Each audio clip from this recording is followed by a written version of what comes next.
ನಮಸ್ತೆ ಸ್ನೇಹಿತರೆ, ನಾನು ನಿಮ್ಮ ಪ್ರವೀಣ್. ಗುರುಭಕ್ತಿ ಚಾನೆಲ್ಗೆ ಸ್ವಾಗತ ಸುಸ್ವಾಗತ.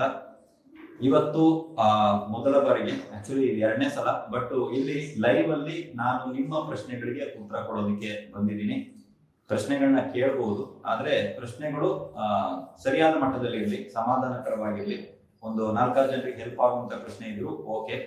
ಸೊ ಪ್ರಶ್ನೆಗಳನ್ನ ನೀವು ಕೇಳೋದಕ್ಕೆ ಪ್ರಾರಂಭ ಮಾಡಿ. ಅದರಲ್ಲಿ ಸರಿಯಾಗಿರುವಂತಹ ಪ್ರಶ್ನೆಗಳನ್ನ ನಾನು ಆಯ್ಕೆ ಮಾಡಿಕೊಂಡು ಅದಕ್ಕೆ ನಿಮಗೆ ಉತ್ತರವನ್ನ ಕೊಡ್ತೀನಿ ನಾನು.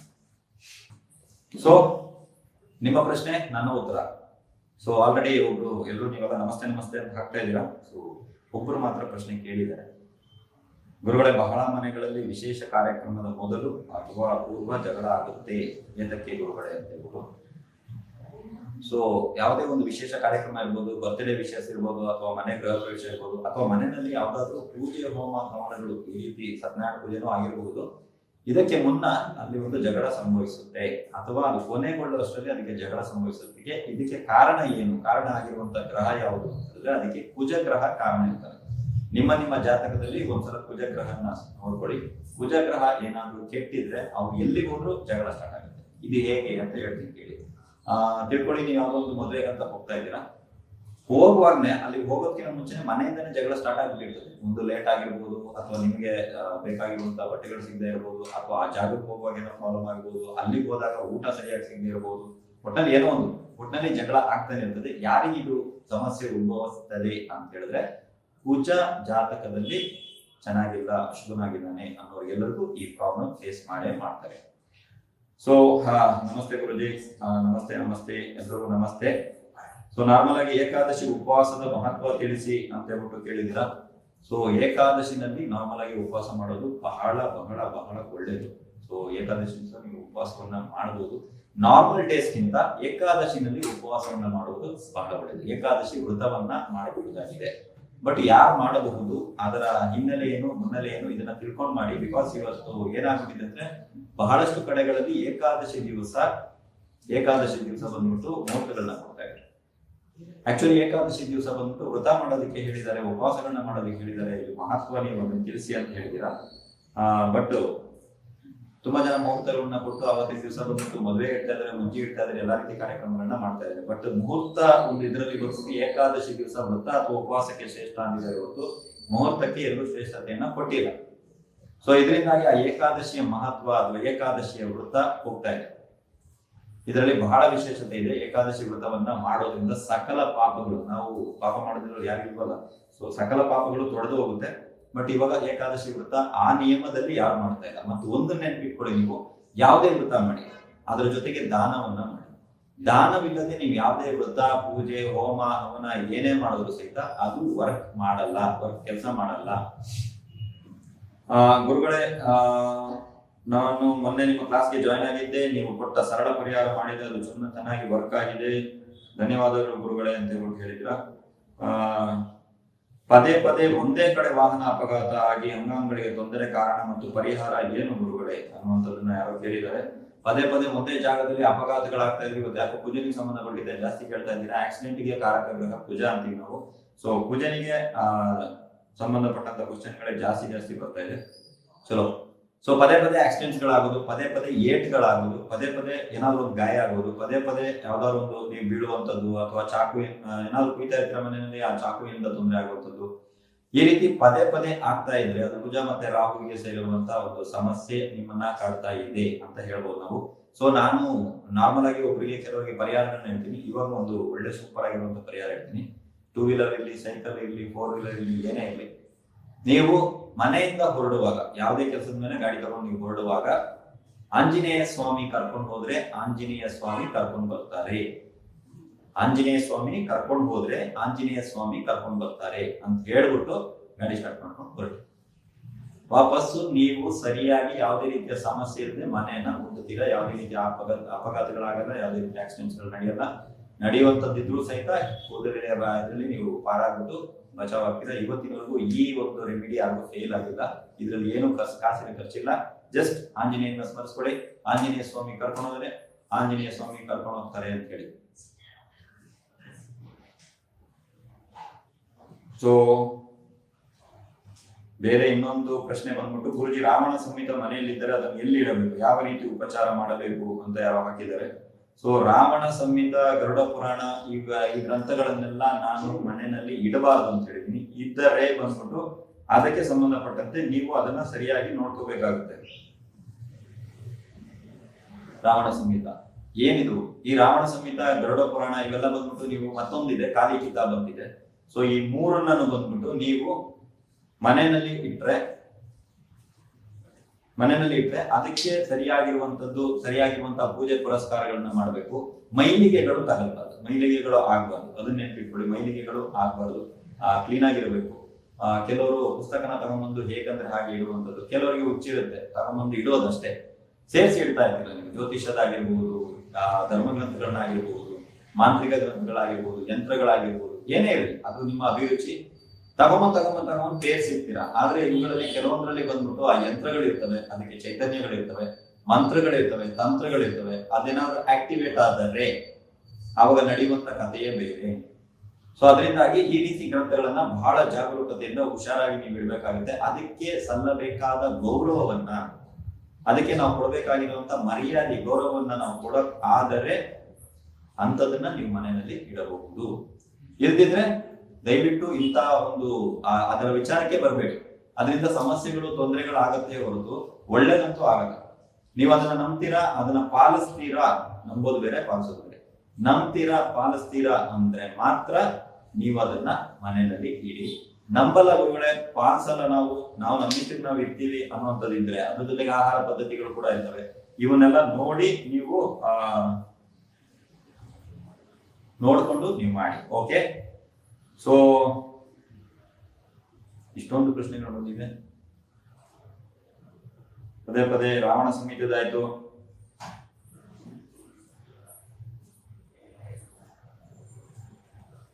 ಗುರುಗಳೇ ನಮಸ್ತೆ, ನನ್ನ ಹೆಸರು ಶೈಲಾ. ಪ್ರಶ್ನೆ, ಹುಟ್ಟಿದ ನಕ್ಷತ್ರ, ರಾಶಿ, ಕೋಪ, ಅವರ ಸ್ವಭಾವವನ್ನು ಪತ್ರಿಕಾ ಅಥವಾ ಜ್ಯೋತಿಷದಿಂದ ಮತ್ತೆ ಅದು ಕೊನೆಯವರೆಗೂ ಇರುತ್ತಾ ಅಂದ್ರೆ ಇದಕ್ಕೆ ಅರ್ಥ ಏನು ಅಂತ ಸೀರಿಯಸ್ ಆಗಿ ನನಗೂ ಅರ್ಥ ಆಗ್ತಾ ಇಲ್ಲ. ದಯವಿಟ್ಟು ಅರ್ಥವಾಗಿರುವಂತ ಒಂದು ಪ್ರಶ್ನೆನ ಹಾಕಿ. ನಂಗೆ ಇದು ಅರ್ಥ ಆಗಿಲ್ಲ, ಸೊ ನಾನು ಓದಿದ್ದೀನಿ ನಿಮ್ಮ ಪ್ರಶ್ನೆನ. ನಾವು ಉಪಾಸನೆ ಮಾಡುವ ದೇವರ ಶಕ್ತಿ ನಮ್ಮ ಜೊತೆ ಇದೆ ಅಂತ ಹೇಗೆ ತಿಳಿಯುವುದು ಗುರುಜಿ? ನೀವು ಉಪಾಸನೆ ಮಾಡುವಂತ ದೈವ ಯಾವುದಿದೆಯೋ ಅದೇ ನಿಮಗೆ ತೋರಿಸಿಕೊಡುತ್ತೆ. ತಾನಿರುವಂತ ಇರುವಿಕೆಯನ್ನ ಅದು ನಿಮಗೆ ತೋರಿಸಿಕೊಡುತ್ತೆ. ಕನಸಿನ ರೂಪದಲ್ಲಿ ಅದು ಕಾಣಿಸ್ಕೊಡುತ್ತೆ. ಕನಸಲ್ಲಿ ಅದು ಕಾಣಿಸ್ಕೊಡುವಂಥದ್ದು. ಅದರ ಮಂತ್ರೋಚ್ಚಾರಣೆಯನ್ನ ನೀವು ಮಾಡ್ಕೊಂಡು ಕೂತಾಗ ನಿಮ್ಗೆ ಕೆಲವೊಂದು ಅನುಭವಗಳಾಗ್ತವೆ. ಇವಾಗ ತಿಳ್ಕೊಳ್ಳಿ, ಇಲ್ಲಿ ಕೂತಿದ್ದೀರಾ, ಸೆಕೆ ಬರ್ತಾ ಇದೆ, ಸೆಕೆ ಇದೆ ಅಂತ ತಿಳ್ಕೊಳ್ಳಿ. ಯಾವ್ದು ಫ್ಯಾನ್ ಇಲ್ಲ, ಎ ಸಿ ಇಲ್ಲ, ಏನಿಲ್ಲ. ನಿಮ್ಮ ಉಪಾಸನಾ ದೇವರ ಮಂತ್ರವನ್ನ ನೀವು ಪಡಿಸೋದಕ್ಕೆ ಶುರು ಮಾಡಿದ್ರೆ ಇಲ್ಲಿ ಆಟೋಮೆಟಿಕ್ ಆಗಿ ಎ ಸಿ ಹಾಕಂಗಾಗುತ್ತೆ, ತುಂಬಾ ಕೂಲ್ ಆಗುತ್ತೆ. ಅಥವಾ ಅಕ್ಕಪಕ್ಕದಲ್ಲಿ ಯಾರೋ ಓಡಾಡದಂಗೆ, ನಿಮ್ಮ ಮೈ ಭಾರ ಆದಂಗೆ ನಿಮ್ಗೆ ಆಕಳಿಕೆಗಳು ಬರೋದಕ್ಕೆ ಸ್ಟಾರ್ಟ್ ಆಗುತ್ತೆ. ಆಕಳಿಕೆಗಳು ಬರೋದಕ್ಕೆ ಸ್ಟಾರ್ಟ್ ಆಯ್ತು ಅಂದ್ರೆ ನಿಮ್ಮ ದೇಹವನ್ನ ಶಕ್ತಿಯೊಂದು ಪ್ರವೇಶಿಸುತ್ತಿದೆ ಅಂತ ಅರ್ಥ. ತೇಗು ಬಂತಂದ್ರೆ ನಿಮ್ಮ ದೇಹದಿಂದ ಶಕ್ತಿಯೊಂದು ಹೊರ ಹೋಗುತ್ತಿದೆ ಅಂತ ಅರ್ಥ. ಇದನ್ನ ನಾನು ತುಂಬಾ ಕ್ಲಾಸ್ಗಳಲ್ಲಿ ಹೇಳಿದ್ದೀನಿ. ಉಪಾಸನ ದೇವತೆ ನಿಮ್ಗೆ ಸಿದ್ಧಿ ಆದ್ರೆ ಅದೇ ನಿಮ್ಗೆ ತೋರಿಸ್ಕೊಡುತ್ತೆ. ತಾನು ಸಿದ್ಧಿ ಆಗಿರೋದನ್ನ ನಿಮ್ಗೆ ತೋರಿಸ್ಕೊಡುತ್ತೆ. ತನ್ನನ್ನ ಏನಂತ ಕರಿಬೇಕು, ಯಾವ ರೀತಿ ಕರೆದಾಗ ತಾನು ಬರ್ತೀನಿ, ತನಗೆ ಯಾವ ರೀತಿಯಾದಂತ ನೈವೇದ್ಯವನ್ನ ಮಾಡಬೇಕು. ನಿಮ್ಗೊಂದು ಡೌಟ್ ಇದೆ, ಉಪಾಸನಾ ದೇವರಿದ್ದಾರೆ, ನೈವೇದ್ಯ ಮೊದಲೇ ಕೊಟ್ಬಿಟ್ಟಿದ್ರಲ್ಲ, ಇದೇನಿದು ಹೊಸದಂತ? ಇಲ್ಲ. ನಾರ್ಮಲ್ ಆಗಿ ಸಾಧನಾ ಕಾಲದಲ್ಲಿ ಬರುವಂತ ನೈವೇದ್ಯ ಇದೆ. ಒನ್ಸ್ ನಿಮ್ಗೆ ಅದು ಸಿದ್ಧಿ ಆದ ಮೇಲೆ ಅದು ತನಗೆ ಬೇಕಾದ ನೈವೇದ್ಯವನ್ನ ನಿಮ್ಮನ್ನ ಕೇಳಿ ತಗೊಳುತ್ತೆ. ಇದು ಕೂಡ ಸತ್ಯ. ಸೊ ಹೋಗ್ತಾ ನೀವು ಮುಂದೆ ಹೋಗ್ತಾ ಕೆಲವೊಂದು ವಿಚಾರಗಳನ್ನ ಆಯಾ ಟೈಮಲ್ಲಿ ನೀವು ಕಲಿತೀರಾ. ನಾನು ಆಲ್ರೆಡಿ ಮಾಂತ್ರಿಕ ಕ್ಲಾಸ್ಗಳನ್ನ ಮಾಡ್ತಾ ಇದ್ದೀನಿ. ಇನ್ನು ಮುಂದೆ ದಿನಗಳಲ್ಲಿ ಸ್ವಲ್ಪ ಹೈಯರ್ ಕ್ಲಾಸ್ಗಳನ್ನ ನಾನು ಮಾಡ್ತೀನಿ. ಅವಾಗ ಇದ್ರ ಬಗ್ಗೆ ತುಂಬಾ ವಿಷಯ ತಿಳಿತಾರೆ.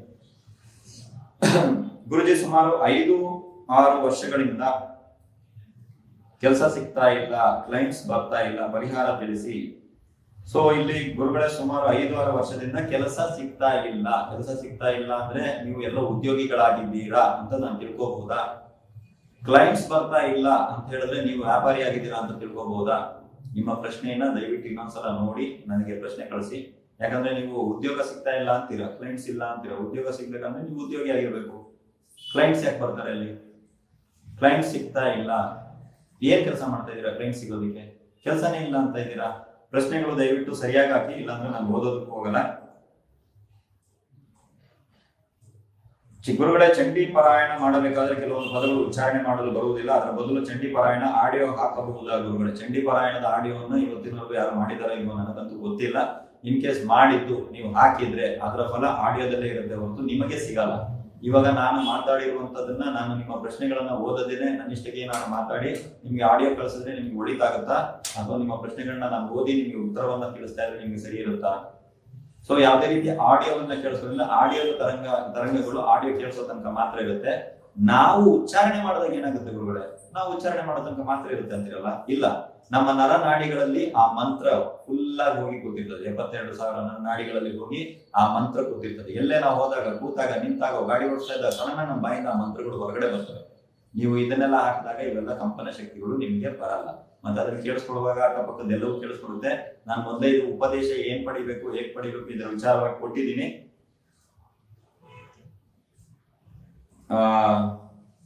ಸೊ ನೆಕ್ಸ್ಟ್ ಪ್ರಶ್ನೆ ಬಂದ್ಬಿಟ್ಟು, ನೀವು ಯೂಟ್ಯೂಬ್ ನಲ್ಲಿ ಕೋಪವೇ ಇರುವವರಿಗೆ ಕಬ್ಬಿಣದ ವಸ್ತು ಸುಟ್ಟು ನೀರಿನಲ್ಲಿ ಬಿಟ್ಟರೆ ಕಡಿಮೆ ಆಗಿತ್ತು. ಇದನ್ನು ಎಷ್ಟು ದಿನಗಳ ಕಾಲ ಮಾಡಬೇಕು? ಪ್ರಯೋಜನಕಾರಿಯಾಗಿದೆ. ತಪ್ಪಿದರೆ ತಪ್ಪಿಸಿದರೆ ಫಲ ಸಿಗುವುದಿಲ್ಲವೇ ಅಂತ ಕೇಳಿದ್ರೆ, ನೋಡಿ, ಕೋಪ ಶಮನಕ್ಕೆ ನೀವು ಕೋಪ ಶಮನವಾಗುವವರೆಗೂ, ನಾನು ಈ ಪರಿಹಾರ ಅಂತಲ್ಲ, ಎನಿ ಪರಿಹಾರ, ಆ ಪರಿಹಾರ ಕಾರ್ಯ ಮಾಡೋ ತನಕ, ಆ ಕೆಲಸ ಮುಗಿಯೋ ತನಕ ದಯವಿಟ್ಟು ಮಾಡಿ. ಕೆಲವೊಂದ್ಸಲ ಪರಿಹಾರ ಕ್ರಿಯೆಗಳು ಲೇಟ್ ಆಗಿ ಮಾಡ್ತವೆ, ಕೆಲವೊಂದ್ಸಲ ಪರಿಹಾರ ಕ್ರಿಯೆಯ ಅವಧಿಗಳು ಜಾಸ್ತಿ ಇರ್ತದೆ, ಕ್ವಾಲಿಟಿ ಕ್ವಾಂಟಿಟಿ ಎರಡೂ ಜಾಸ್ತಿ ಆಗುತ್ತೆ. ಸೊ ಅದನ್ನ ನೋಡಿ ನೀವು ಮಾಡಬೇಕಾಗುತ್ತೆ. ಕೆಲವೊಂದ್ಸಲ ಬಂದ್ಬಿಟ್ಟು ಹತ್ತಿರದಲ್ಲಿರುವಂತ ದೇವಸ್ಥಾನಗಳಿಗೆ ನೀವು ಪರಿಹಾರಕ್ಕೆ ಹೋದಾಗ ಕೆಲಸ ಮಾಡಲ್ಲ, ದೂರದಲ್ಲಿರೋ ದೇವಸ್ಥಾನಕ್ಕೆ ಹೋದ್ರೇನೆ ಕೆಲಸ ಮಾಡುತ್ತೆ. ಹೌದು, ಪರಿಹಾರ ಕ್ರಿಯೆಗಳಲ್ಲಿ ಇದೆಲ್ಲ ಇದೆ. ಮೊನ್ನೆ ನಡೆದ ಕಿತಾಬ್ ತರಗತಿಯಲ್ಲಿ ನಾನು ಇದರ ವಿಚಾರವಾಗಿ ಹೇಳಿದ್ದೀನಿ. ಸೊ ನಿಮ್ಮ ಸಮಸ್ಯೆ ತೀರುವವರೆಗೂ ನೀವು ಪರಿಹಾರವನ್ನು ಮಾಡಿ.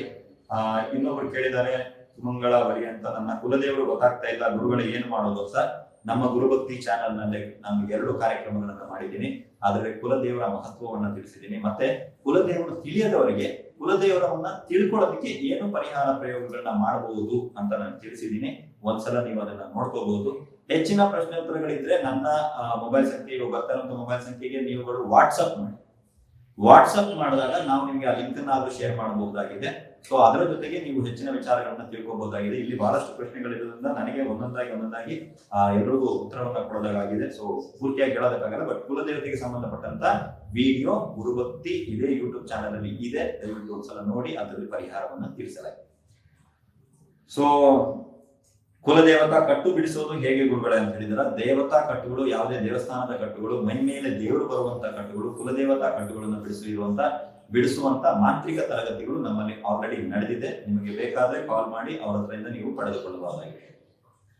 ಸೊ ಗುರುಗಳೇ, ಉಪಾಸನಾ ದೇವತೆ ನಮಗೆ ಒಲಿದಿದೆ ಅಂತ ಹೇಗೆ ತಿಳಿಯೋದು? ಇದು ಉಪಾಸನಾ ದೇವತೆ ಬಗ್ಗೆ ನಾನು ಆಲ್ರೆಡಿ ನಿಮ್ಗೆ ಹೇಳಿದೆ. ಅದು ಕೆಲವೊಂದು ಸಿಂಪ್ಟಮ್ಸ್ ಗಳನ್ನ ನಿಮ್ಗೆ ತೋರಿಸುತ್ತೆ. ಪಾಸಿಟಿವ್ ರಿಸಲ್ಟ್ಸ್ ಗಳು ಬರೋದಕ್ಕೆ ಸ್ಟಾರ್ಟ್ ಆಗುತ್ತೆ. ಉಪಾಸನಾ ದೇವರು ಸದಾ ನಿಮ್ ಜೊತೆ ಇದ್ದಂಗೆ ನಿಮ್ಗೆ ಪಾಸ ಆಗ್ತಾ ಇರುತ್ತೆ. ಕೆಲವೊಂದು ಕೆಲಸ ಕಾರ್ಯಗಳು ಆಗೋದೇ ಇಲ್ಲ, ಇಟ್ಸ್ ಇಂಪಾಸಿಬಲ್ ಅನ್ನುವಂತ ಕೆಲಸ ಕಾರ್ಯಗಳನ್ನ ಅದು ಚುಟ್ಕಿನಲ್ಲಿ ಪಟ ಅಂತ ಮಾಡ್ಕೊಂಡು ಬಂದ್ಬಿಡುತ್ತೆ ನಿಮ್ಗೆ. ಸೊ ಅದು ಅನುಭವದಲ್ಲಿ ಗೊತ್ತಾಗುತ್ತೆ. ಕೆಲವೊಂದು ವಿಚಾರಗಳನ್ನ ನಾನು ಬಾಯಿ ಮಾತಿನಲ್ಲಾಗ್ಲಿ ಅದು ವರ್ಣಿಸಲು ಹೇಳೋದಕ್ಕೆ ನನ್ನಲ್ಲಿ ಅಷ್ಟೊಂದು ಶಕ್ತಿ ಇಲ್ಲ. ಅನುಭವ ಪಡೆದಾಗ ನಿಮ್ಗೆ ಅದು ವಿಚಾರ ಗೊತ್ತಾಗುತ್ತೆ. ಉಪಾಸನಾ ದೇವರು ಒಂದ್ಸಲ ನಿಮ್ಗೆ ಓದ್ ಬಿಟ್ರೆ ಸಾಕು, ಪರ್ಮನೆಂಟ್ ಆಗಿ ನಿಮ್ಮ ಜೊತೆ ಇದ್ದು ನಿಮ್ಗೆಲ್ಲವನ್ನ ಸರಿ ಮಾಡಿ ಕೊಡ್ತಾರೆ. ಕೆಲವರು ಗಂಡಸರು ಎಷ್ಟು ಚೆನ್ನಾಗಿದೆ ಅಡಿಗೆ ಮಾಡಿದರೂ ಅವರಿಗೆ ಇಷ್ಟವಾಗುವುದಿಲ್ಲ. ಇದಕ್ಕೆ ಏನಾದ್ರೂ ತಾಂತ್ರಿಕ ಪರಿಹಾರವಿದೆಯೇ? ಅಂದ್ರೆ ಏನೇ ಚೆನ್ನಾಗಿ ಅಡಿಗೆ ಮಾಡಿದ್ರು ಗಂಡಸರಿಗೆ ಇಷ್ಟ ಆಗಲ್ಲ, ಇದಕ್ಕೇನಾದ್ರೂ ತಾಂತ್ರಿಕ ಪರಿಹಾರ ಇದೆಯೇ ಅಂತ ಹೇಳ್ಬಿಟ್ಟು ಕೇಳಿದಿರ. ಸೊ ನಾರ್ಮಲ್ ಆಗಿ ಬಂದ್ಬಿಟ್ಟು ನಿಮ್ಮ ಮನೆಯಲ್ಲಿ ವಾಯುವ್ಯ ದಿಕ್ಕಿನಲ್ಲಿ ಕಿಚನ್ ನಲ್ಲಿ ಹೋಗಿ ವಾಯುವ್ಯ ದಿಕ್ಕಿನಲ್ಲಿ ಅಕ್ಕಿ ಇದೆಯಾ ಅನ್ನೋದನ್ನ ಚೆಕ್ ಮಾಡಿ. ಇದೆಯಾ ಇಲ್ವಾ ಅನ್ನೋದನ್ನ ಚೆಕ್ ಮಾಡಿ. ಇಲ್ಲ ಅಂದ್ರೆ ದಯವಿಟ್ಟು ಅಲ್ಲಿ ಅಕ್ಕಿಯನ್ನ, ಆ ಜಾಗದಲ್ಲಿ ಅಕ್ಕಿಯನ್ನ ಇಡಿ. ಆ ಮನೆಯಲ್ಲಿ ಆ ಗೃಹಿಣಿ ಏನೇ ಅಡಿಗೆ ಮಾಡಿದ್ರು ಸಹಿತ ಅವರ ಮನೆ ಯಜಮಾನರಿಗೆ ಇಷ್ಟ ಆಗುತ್ತೆ. ಟ್ರೈ ಮಾಡಿ ನೋಡಿ. ಸರ್, ನವಾಂಶ ಯಾವಾಗ ವರ್ಕ್ ಆಗುತ್ತೆ? ನವಾಂಶ ಬಂದ್ಬಿಟ್ಟು ನಾವು ನ್ಯಾಚುರಲ್ ಆಗಿ ನಾವು ನೋಡಕ್ ಹೋದ್ರೆ ಏನ್ ಮಾಡ್ತೀವಿ ಅಂದ್ರೆ ಗ್ರಹಗಳ ಬಲಾಬಲಗಳನ್ನ ನೋಡೋದಕ್ಕೆ ನವಾಂಶವನ್ನ ಉಪಯೋಗಿಸ್ತೀವಿ. ಅದನ್ನ ಬಿಟ್ರೆ ನಿಮ್ಮ ವಿವಾಹದ ಬಗ್ಗೆ, ನಿಮ್ಮ ಕಳತ್ರದ ಬಗ್ಗೆ, ಕಳತ್ರದ ಗಂಡಾಗಿದ್ರೆ ಹೆಂಡತಿ, ಹೆಣ್ಣಾಗಿದ್ರೆ ಗಂಡು, ಓಕೆನಾ? ಸೊ ಅವ್ರ ಬಗ್ಗೆ ತಿಳ್ಕೊಳ್ಳೋದಕ್ಕೆ ನವಾಂಶವನ್ನ ನಾವು ಉಪಯೋಗಿಸ್ತೀವಿ. ಅಥವಾ ಲೈಫ್, ನಿಮ್ಮ ಜೀವನದ ಸೆಕೆಂಡ್ ಹಾಫ್ ಅಂತ ನೀವೇನ್ ಕರೀಬಹುದು, 35, 36, 37 ಈ ವರ್ಷದ ನಂತರ ನವಾಂಶ ಕುಂಡಲಿಯನ್ನ ನಾವು ನೋಡ್ತೀವಿ. ನಾಯಿ ಕಚ್ಚಿದವರಿಗೆ ಅಂಜನ ಕಾಣುವುದಿಲ್ಲ ಅಂತಾರೆ, ನಿಜಾನ ಗುರುಗಳೇ ಅಂತ ಕೇಳಿದ್ದಾರೆ. ಸೊ ನನ್ನ ಕಡೆ ಬಂದ್ಬಿಟ್ಟು ಈ ತರದ ಯಾವುದೇ ವಿಚಾರಗಳು ಇಲ್ಲ. ಅಂಜನ ಬಂದ್ಬಿಟ್ಟು ನಾಯಿ ಕಚ್ಚಿದವ್ರಿಗಂತಲ್ಲ, ನಾಯಿ ಕಚ್ಚದೇ ಇದ್ದವ್ರಿಗೂ ಕೂಡ ಕಾಣಲ್ಲ. ಶಾಕ್ ಆಗ್ಬೋದು. ಎಸ್, ಸೊ ಅಂಜನವನ್ನ ನೋಡೋದಕ್ಕೆ ಬರೀ ಅರ್ದು ಬಿಟ್ಟು ಅಂಜನವನ್ನ ನೋಡೋದಲ್ಲ, ಅಂಜನವನ್ನ ನೋಡೋದಕ್ಕೆ ನಿಮಗೆ ದೃಷ್ಟಿ ಇರಬೇಕು. ಇದನ್ನ ಮನಸ್ಸಲ್ಲಿ ಇಟ್ಕೊಳ್ಳಿ. ಇದೆಲ್ಲ ಸುಳ್ಳು ಕಥೆಗಳು, ಮಕ್ಕಳನ್ನ ಯಾರನ್ನ ಕರೆದು ಬಿಟ್ಟು ತೋರಿಸುವಂತದ್ದು ಇವೆಲ್ಲ ಇದೆ, ನಾನು ಇಲ್ಲ ಅಂತ ಹೇಳ್ತಾ ಇಲ್ಲ. ಬಟ್ ಅಂಜನವನ್ನ ನೀವು ತಯಾರಿ ಮಾಡಿ ಅದನ್ನ ನೀವು ನೋಡೋದಕ್ಕೆ, ನೀವೇ ಸ್ವತಃ ನೋಡೋದಕ್ಕೆ ನಿಮಗೆ ದೃಷ್ಟಿ ಇರಬೇಕು. ನಿಮ್ಮ ಜಾತಕದಲ್ಲಿ ಲಗ್ನದಿಂದ ದ್ವಿತೀಯ ಭಾವಕ್ಕೆ ರಾಹು ಕೇತುಗಳ ಸಂಪರ್ಕ ಇದೆಯಾ ನೋಡಿ.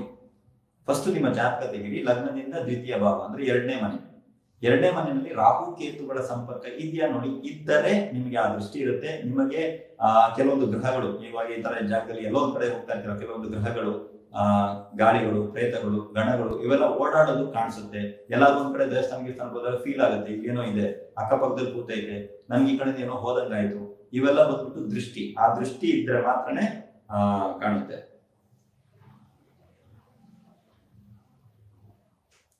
ಸೊ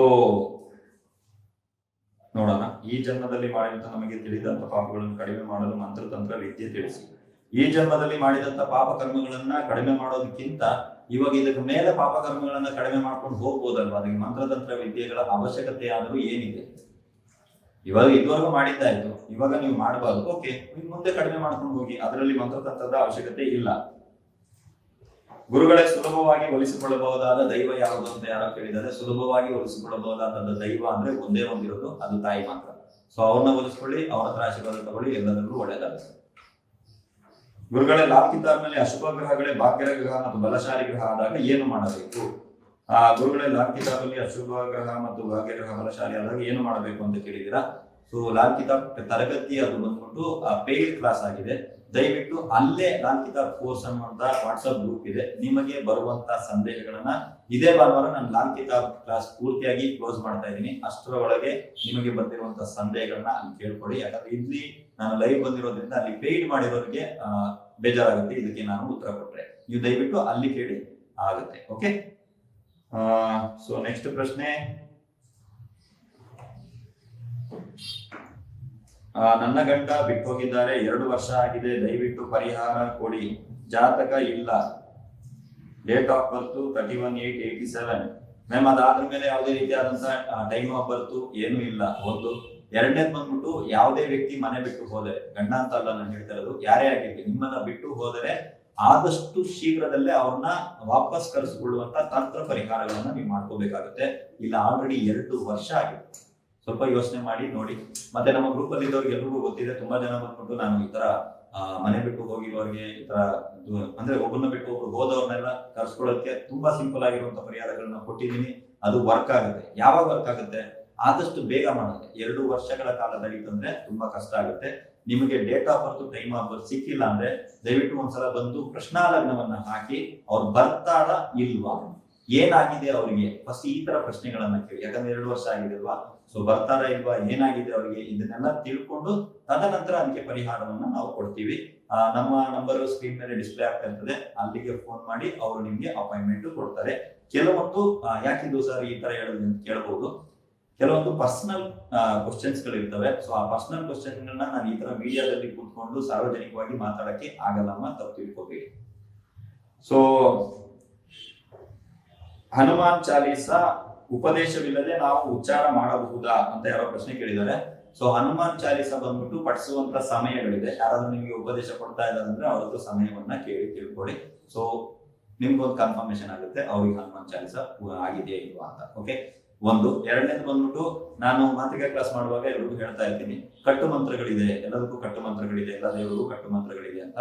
ಸೊ ಎಲ್ಲಾ ದೇವರುಗಳಿಗೂ ಒಂದೇ ಕಟ್ಟು ಮಂತ್ರ ಇದೆ. ಬಟ್ ಆಂಜನೇಯ ಒಬ್ಬನೇ ಆ ಕಟ್ಟು ಮಂತ್ರಕ್ಕೆ ಕಟ್ಟು ಬೀಳುವುದಿಲ್ಲ. ಆಂಜನೇಯ ಸ್ವಾಮಿಯ ಮಹಿಮೆ ಅಪಾರ. ಹೇಳೋದಕ್ಕೆ ನನಗೆ ಇವತ್ತಲ್ಲ ನಾಳೆ ತನಕ ಕೂತ್ಕೊಂಡು ಹೇಳ್ತಾ ಇರ್ತೀನಿ. ಆಂಜನೇಯ ಸ್ವಾಮಿಗೆ ತಮ್ಮದೇ ಆದಂತ ಕಟ್ಟು ಮಂತ್ರಗಳಿದೆ. ಸೊ ಆಂಜನೇಯನ ಉಪಾಸನೆ, ಆಂಜನೇಯನ ಉಪದೇಶ, ಆಂಜನೇಯನ ಹನುಮಾನ್ ಚಾಲೀಸ್ ಉಪದೇಶ ಯಾರೇ ಕೊಡ್ತಾ ಇದ್ರು ಆಂಜನೇಯನ ಕಟ್ಟು ಮಂತ್ರವನ್ನ ಅವರಿಂದ ಕೇಳಿ ಪಡೆಯಿರಿ. ಅವ್ರು ಕೊಡ್ತಾರೆ, ಕೇಳಿದ್ರೆ ಕೊಡ್ತಾರೆ, ಕೇಳಲಿಲ್ಲ ಅಂದ್ರೆ ನಾರ್ಮಲ್ ಆಗಿ ಕ್ಲಾಸ್ ಅಲ್ಲಿ ಏನ್ ಕಲಿಸ್ತೀವೋ ಅದನ್ನ ಕೊಟ್ಬಿಟ್ಟು ಹೋಗ್ತಾರೆ. ಸೊ ನೆಕ್ಸ್ಟ್ ಪ್ರಶ್ನೆ ಬಂದ್ಬಿಟ್ಟು,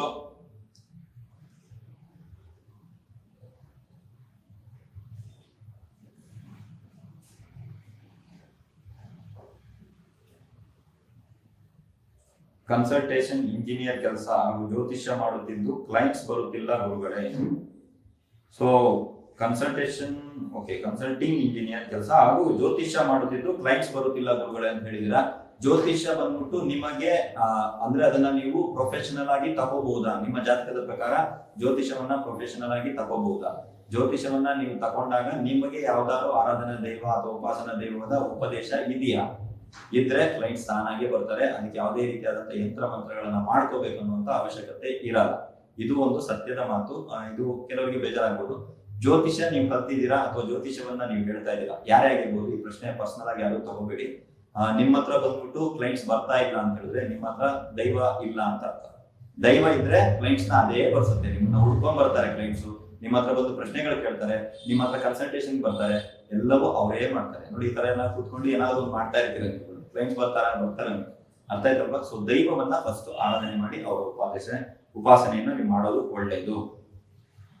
ಸೊ ಪ್ರಶ್ನೆ ಇನ್ನೊಂದು, ಗುರುಗಳೇ ಕುಲದೇವರು ಕನಸಿನಲ್ಲಿ ಬರುತ್ತಿದ್ರೆ ಅದಕ್ಕೆ ಏನು ಮಾಡಬೇಕು ತಿಳಿಸಿ, ಯಾವ ಆರೈಕೆ ಇದೆ ಅಂತ ನನಗೆ ಗೊತ್ತಾಗುತ್ತಿಲ್ಲ. ಸೊ ಕುಲದೇವರು ಕನಸಿನಲ್ಲಿ ಬರ್ತಾ ಇದೆ, ಅಲ್ಲಿ ಏನಾದ್ರು ಆರೈಕೆ ಹಾಕಿದೀರಾ ಏನು ಅಂತ ನಿಮ್ಗೆ ಗೊತ್ತಾಗ್ತಾ ಇಲ್ಲ ಅಂತ ಹೇಳಿದ್ರೆ ಕುಲದೇವರ ದೇವಸ್ಥಾನಕ್ಕೆ ಹೋಗಿ ವಿತ್ ಫ್ರೆಂಡ್ಸ್, ಅವ್ರ ಜೊತೆ ಹೋಗ್ಬಾರ್ದು, ನಿಮ್ಮ ರಕ್ತ ಸಂಬಂಧಿಗಳ ಜೊತೆ ಕುಲದೇವರ ದೇವಸ್ಥಾನಕ್ಕೆ ಹೋಗಿ ಅಲ್ಲಿ ಒಂದು ಪ್ರಾಯಶ್ಚಿತ್ತ ಸಂಕಲ್ಪವನ್ನ ಅಲ್ಲಿ ಕೊಡಿ. ಅದಾದ ಮೇಲೆ ಇದನ್ನ ಒಟ್ಟು 3 ಅಮಾವಾಸ್ಯೆ ಮಾಡಿ. ಫಸ್ಟ್ ಒಂದು ಅಮಾವಾಸ್ಯೆ ಪ್ರಾಯಶ್ಚಿತ್ತ ಸಂಕಲ್ಪ ಕೊಡಿ, ವಾಪಸ್ ಬನ್ನಿ. ಎರಡನೇದೊಂದು ಅಮಾವಾಸ್ಯೆಗೆ ಹೋಗಿ ಪ್ರಾಯಶ್ಚಿತ್ತ ಸಂಕಲ್ಪ ಕೊಡಿ, ವಾಪಸ್ ಬನ್ನಿ. ಮೂರನೇದೊಂದು ಅಮಾವಾಸ್ಯೆಗೆ ಹೋಗಿ ಪ್ರಾಯಶ್ಚಿತ್ತ ಸಂಕಲ್ಪ ಕೊಡಿ, ವಾಪಸ್ ಬನ್ನಿ. ಅಷ್ಟರಲ್ಲಿ ನಿಮ್ಮ ಕುಲದೇವರು ಇನ್ ಕೇಸ್ ಯಾವ್ದಾದ್ರು ಹರಕೆ ನಿಮ್ಮದು ಪೆಂಡಿಂಗ್ ಇದ್ರೆ ನಿಮ್ಮ ಕನಸಿನಲ್ಲಿ ಬಂದು ಅದನ್ನ ಹೇಳ್ತಾರೆ. ಅಥವಾ ಯಾರೋ ನಿಮ್ಮವರೇ ಯಾರೋ ಬಂದು ಅವತ್ತು ನಾವು ಹೋದಾಗ ಹರಕೆ ಕಟ್ಕೊಂಡಿದ್ವಲ್ಲ ಅದನ್ನ ತೀರ್ಸ್ದ ನೀನು, ನಾನ್ ತೀರ್ಸ್ಬಿಟ್ಟು ಬಂದೆ, ಏನಾದ್ರು ಒಂದು ಹಿಂಟ್ ಬರುತ್ತೆ, ಏನಾದ್ರು ಒಂದು ಮ್ಯಾಟರ್ ನಿಮ್ಗೆ ಸಿಗುತ್ತೆ. ಸೊ ಅದನ್ನ ನೀವು ಮಾಡ್ಕೊಳ್ಳಿ. ಸೊ ನೆಕ್ಸ್ಟ್ ಪ್ರಶ್ನೆ ಯಾರ್ದಿದೆ? So Lalitha Jois, please give some tips for sale ಪ್ರಾಪರ್ಟಿಗೆ ಬಂದ್ಬಿಟ್ಟು ಸೇಲ್ ಮಾಡೋದಕ್ಕೆ ಟಿಪ್ಸ್ ನ ಆಲ್ರೆಡಿ ಕೊಟ್ಟಾಗಿದೆ ನಾನು. ದಯವಿಟ್ಟು ನನ್ನ ಗುರುಭಕ್ತಿ ಚಾನಲ್ ನಲ್ಲಿ ಈ ವಿಷಯ ಇದೆಯಾ ಅನ್ನೋದನ್ನ ಚೆಕ್ ಮಾಡ್ಕೊಳ್ಳಿ. 13/11/1991 4:30 AM. ಈ ಜಾತಕರಿಗೆ ವಿವಾಹ ಯೋಗ ಯಾವಾಗ ಇದೆ, ವಿವಾಹವಾಗಲು ಪರಿಹಾರ ಮಾಡಬೇಕು ಗುರುಗಳೇ, ಏನು ಪರಿಹಾರ ಮಾಡಬೇಕು ಗುರುಗಳೇ ಅಂತ ಕೇಳಿದಿರಾ. ಸೊ ಈ ಜಾತಕರಿಗೆ ವಿವಾಹ ಯೋಗ ಇದೆಯಾ, ಫಸ್ಟ್ ಆ ಪ್ರಶ್ನೆ ಇದೆ.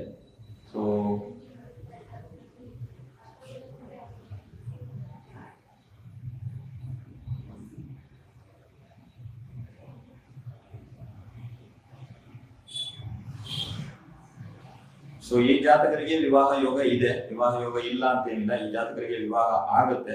ಬಟ್ ಈ ಜಾತಕರಿಗೆ ಬರುವಂತ ಸಂಬಂಧಗಳು ಕಟ್ಟಾಗ್ತಾ ಇದೆ, ಸಂಬಂಧಗಳು ಕೂಡ ಬರ್ತಾ ಇದ್ರು ಸಹಿತ ಈ ಜಾತಕರಿಗೆ ಸಂಬಂಧಗಳು ಕಟ್ಟಾಗ್ತಾ ಇದೆ. ಸೊ ಒಂದ್ಸಲ ಬಂದ್ಬಿಟ್ಟು ಯಾರನ್ನಾದ್ರೂ, ಅಥವಾ ನಿಮ್ಮ ಊರು ಯಾವ್ದು ಅಂತ ನನಗೆ ಗೊತ್ತಿಲ್ಲ, ಜಸ್ಟ್ ಓವರ್ದಲ್ಲಿ ಏನಿದೆ ಹುಟ್ಟಿದ ಊರು ಯಾವ್ದಿಲ್ಲ. ಸೊ ಓಕೆ, ನೀವು ನಿಮ್ಮ ಹತ್ತಿರದಲ್ಲಿರುವಂತವ್ರು ಯಾರ ಹತ್ರ ಬಂದ್ಬಿಟ್ಟು ಒಂದ್ಸಲ ಕಟ್ಟು ಅಥವಾ ತಡೆಯನ್ನ ಹೊಣಿಸ್ಕೊಳ್ಳಿ. ಸೊ ಅದಾದ ನಂತರ ನಿಮ್ಮ ಮನೆಯಲ್ಲಿ ಶುಭ ಕಾರ್ಯಗಳು ನಡೆಯಲು ಪ್ರಾರಂಭ ಆಗುತ್ತೆ.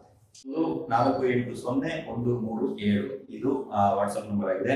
ಗುರುಗಳೇ, ನನ್ನ ಅಣ್ಣನಿಗೆ ಕಾಲಿನ ನೋವು ಸದಾ ಇರುತ್ತೆ, ಯಾವುದೇ ಔಷಧಿ ತೆಗೆದುಕೊಂಡರೂ ಸರಿ ಹೋಗುತ್ತಾ ಇಲ್ಲ. ನೋಡಿ, ಕಾಲಿನ ನೋವು ಸದಾ ಇರುತ್ತೆ ಇಲ್ಲ ಅಂತ ಹೇಳಿದ್ರೆ ನೀವ್ ಏನ್ ಮಾಡಿ ಅಂತ ಹೇಳಿದ್ರೆ, ನಿಮ್ಮ ಅಣ್ಣ ಮಾಡಬೇಕು, ನೀವು ಮಾಡಕ್ಕಾಗಲ್ಲ. ನಿಮ್ಮ ಅಣ್ಣನಿಗೆ ಬಂದ್ಬಿಟ್ಟು ಆದಷ್ಟು ಬೀದಿ ನಾಯಿಗಳಿಗೆ ಊಟವನ್ನ ಹಾಕೋದಕ್ಕೆ ಹೇಳಿ. ಊಟ ಅಂತ ಹೇಳಿದ್ರೆ ಯಾವ ರೀತಿ ಅಂತ ಹೇಳಿದ್ರೆ, ತನ್ನ ತಟ್ಟೆಯಲ್ಲಿರುವಂತ ಒಂದು ಪಾಲು, ತನ್ನ ತಟ್ಟೆಗೆ ತನಗೆ ಹಾಕಿಕೊಟ್ಟಿರುವಂತ ಅನ್ನದಲ್ಲಿ ಆಹಾರದಲ್ಲಿ ಒಂದು ಪಾಲು, ಅದೇನೇ ಇರ್ಬೋದು, ದೋಸೆ ಇರ್ಬೋದು, ಇಡ್ಲಿ ಇರ್ಬೋದು, ಅನ್ನ ಇರ್ಬೋದು, ನಿಮ್ ಇಷ್ಟ. ಪ್ರತಿದಿನ ಇದನ್ನ ಮಾಡಬೇಕು. ಸೂರ್ಯೋದಯದಿಂದ ಸೂರ್ಯ ಅಸ್ತದ ಒಳಗಾಗಿ ಒಂದು ಟೈಮ್ ಊಟನ ನೀವು ಬೀದಿ ನಾಯಿಗೆ ಅಂದ್ರೆ ನಿಮ್ಮ ಅಣ್ಣನಿಗೆ ಹೇಳಿ, ಆಟೋಮೆಟಿಕ್ ಆಗಿ ಕಾಲು ನೋವು ಕಡಿಮೆ ಆಗ್ತಾ ಹೋಗ್ತದೆ.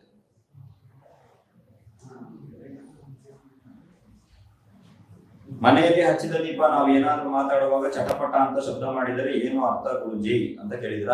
ಮನೆಯಲ್ಲಿರುವಂತ ದೀಪ ಒಂದ್ಸಲ ನಾವು ಉರಿಸಿದ ಕೂಡಲೇ ಮುಗಿಯದೇ ಇರುವಂತದ್ದು, ದೀಪ ದೊಡ್ಡದಾಗಿರುವುದು, ಮತ್ತೆ ಮಂದವಾಗಿ ಅಂದ್ರೆ ತುಂಬಾ ದೊಡ್ಡದಾಗಿ ಹೋಗಿದ್ರೆ ಆಮೇಲೆ ತುಂಬಾ ಚಿಕ್ಕದಾಗಿ ಹೋಗ್ತದೆ ದೀಪ.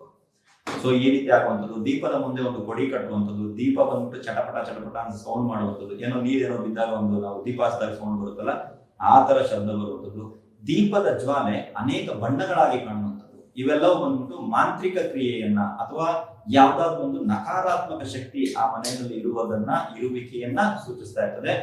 ಸರಿಯಾಗಿ ತಿಳಿದಂತ ಪಂಡಿತರಿಂದ ಅದಕ್ಕೆ ಸರಿಯಾದ ಸಂಬಂಧಪಟ್ಟಂತ ಶಾಂತಿ ಕಾರ್ಯಗಳನ್ನ ನೀವು ಮಾಡ್ಕೊಳ್ಳಿ. ಜ್ಯೋತಿಷ್ಯ ಕೇಳೋದು ಕ್ಲೈಂಟ್ಸ್ ಬರೋಕೆ ಏನ್ ಪರಿಹಾರ ಮಾಡ್ಬೇಕು ಗುರುಗಳೇ? ನಾನು ಆಲ್ರೆಡಿ ಇವಾಗ ಹೇಳಿದೀನಿ, ಸೊ ಒಂದ್ಸಲ ನೋಡ್ಕೊಳ್ಳಿ. ಗುರುಗಳೇ, ವಿಷ್ಣು ಸಹಸ್ರನಾಮ ಓದೋದ್ರಿಂದ ಯಾವ ಫಲ ದೊರೆತದೆ? ಅದನ್ನ ನೀವು ಬುಕ್ಕಲ್ಲಿ ನೋಡ್ಬೋದು. ವಿಷ್ಣು ಸಹಸ್ರನಾಮ ಓದೋದ್ರಿಂದ ಏನ್ ಫಲ ಸಿಗುತ್ತೆ ಏನಿಲ್ಲ ಅಂತ. ಬಟ್ ವಿಷ್ಣು ಸಹಸ್ರನಾಮಕ್ಕೆ ಶಿವನ ಶಾಪ ಇದೆ. ಶಾಪ ನಿವೃತ್ತಿ ಮಾಡ್ಕೊಂಡು ವಿಷ್ಣು ಸಹಸ್ರನಾಮ ಪಾರಾಯಣ ಮಾಡಿ. ಇಲ್ದಿದ್ರೆ ಸುಮ್ಮನೆ ಬುಕ್ ಇಟ್ಕೊಂಡು ವಿಷ್ಣು ಸಹಸ್ರನಾಮ ಓದೋದ್ರಿಂದ ಯಾವುದೇ ರೀತಿಯ ಪ್ರಯೋಜನಗಳು ಇಲ್ಲ. ವ್ಯಕ್ತಿ ಅಥವಾ ಮನೆಗೆ ಮಾಟ ನೆಗೆಟಿವ್ ಆಗಿದೆಯೋ ಇಲ್ಲವೋ ಎಂದು ಹೇಗೆ ತಿಳಿಯುವುದು? ನೀವು ಪ್ರಶ್ನಾ ಲಗ್ನವನ್ನ ಹಾಕಿಸಿ ಅದರಲ್ಲಿರುವಂತ ಯಾವ್ದಾದ್ರು ಗುರುಗಳ ಹತ್ರ, ಪುರೋಹಿತರ ಹತ್ರ, ಜ್ಯೋತಿಷಿಗಳ ಹತ್ರ ಹೋಗಿ ಪ್ರಶ್ನಾ ಲಗ್ನವನ್ನ ಹಾಕಿಸಿ. ಪ್ರಶ್ನಾ ಲಗ್ನವನ್ನ ಹಾಕಿಸಿದಾಗ ನಿಮ್ಗೆ ಅದರಲ್ಲಿ ಮಾಟ ಆಗಿದೆಯಾ ಇಲ್ವಾ, ಆಗಿದ್ರೆ ಯಾರು ಮಾಡಿದ್ದಾರೆ, ಎಷ್ಟು ಜನ ಇದ್ದಾರೆ ಮಾಡಿದವರು, ಗಂಡ ಹೆಣ್ಣ, ಯಾವ ಕಡೆ ಮನೆ ಇದೆ ಅವರು, ಯಾವ ರೀತಿಯಾಗಿ ಪ್ರಯೋಗವನ್ನ ಮಾಡಿದ್ದಾರೆ, ಪ್ರಯೋಗವನ್ನ ತೆಗೆಸ್ಬೋದಾ, ತೆಗೆಸಕ್ಕಾಗಲ್ವಾ? ಕೆಲವೊಂದು ಪ್ರಯೋಗಗಳನ್ನ ತೆಗಿಯಕ್ಕಾಗಲ್ಲ. ಅಂದ್ರೆ ಇವಾಗ ನೀವು ಬಂದಿರುವಂತಹ ಸಮಯಕ್ಕೆ ಸರಿಯಾಗಿ. ಸೊ ಇದನ್ನ ಪ್ರಶ್ನಾ ಲಗ್ನದ ಇಷ್ಟು ವಿಚಾರಗಳನ್ನ ನೀವು ತಿಳ್ಕೋಬಹುದು. ಕೆಲವರು ಮಾಟ ಮಾಡಿದ್ದಾರೆ, ಯಾಕೆ ಮಾಡಿದ್ದಾರೆ ಅನ್ನೋದು ಕೆಲವರು ಗೊತ್ತಿರಲ್ಲ. ಸೊ ಯಾಕೆ ಮಾಡಿದ್ದಾರೆ, ಹೇಗ್ ಮಾಡಿದ್ದಾರೆ, ಅದೇ ಊರ್ನವರ, ಬೇರೆ ಊರ್ನವರ, ಇವೆಲ್ಲ ವಿಷಯಗಳನ್ನ ನೀವು ಪ್ರಶ್ನಾ ಲಗ್ನ ಹಾಕೊಂಡು ತಿಳ್ಕೋಬಹುದು.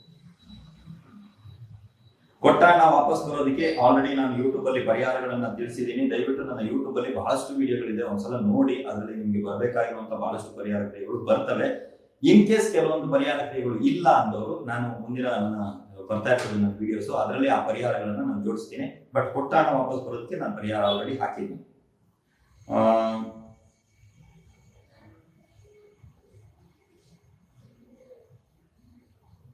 ದೇವರ ಹರಕೆ ಮರೆತಿದೆ, ಪರಿಹಾರ ಏನು ಮಾಡಬೇಕು ತಿಳಿಸಿ. ಯಾವ ದೇವರ ಹರಕೆ ಮರೆತಿದೆಯೋ ಆ ದೇವಸ್ಥಾನಕ್ಕೆ ಹೋಗಿ ಪ್ರತಿ ಅಮಾವಾಸ್ಯೆ 3 ಅಮಾವಾಸ್ಯೆಗಳ ಕಾಲ ನೀವುಗಳು ಪ್ರಾಯಶ್ಚಿತ್ತ ಸಂಕಲ್ಪವನ್ನ ಕೊಡಿ. ಆಟೋಮೆಟಿಕ್ ಆಗಿ ಅದೇನು ಅಂತ ಗೊತ್ತಾಗುತ್ತೆ.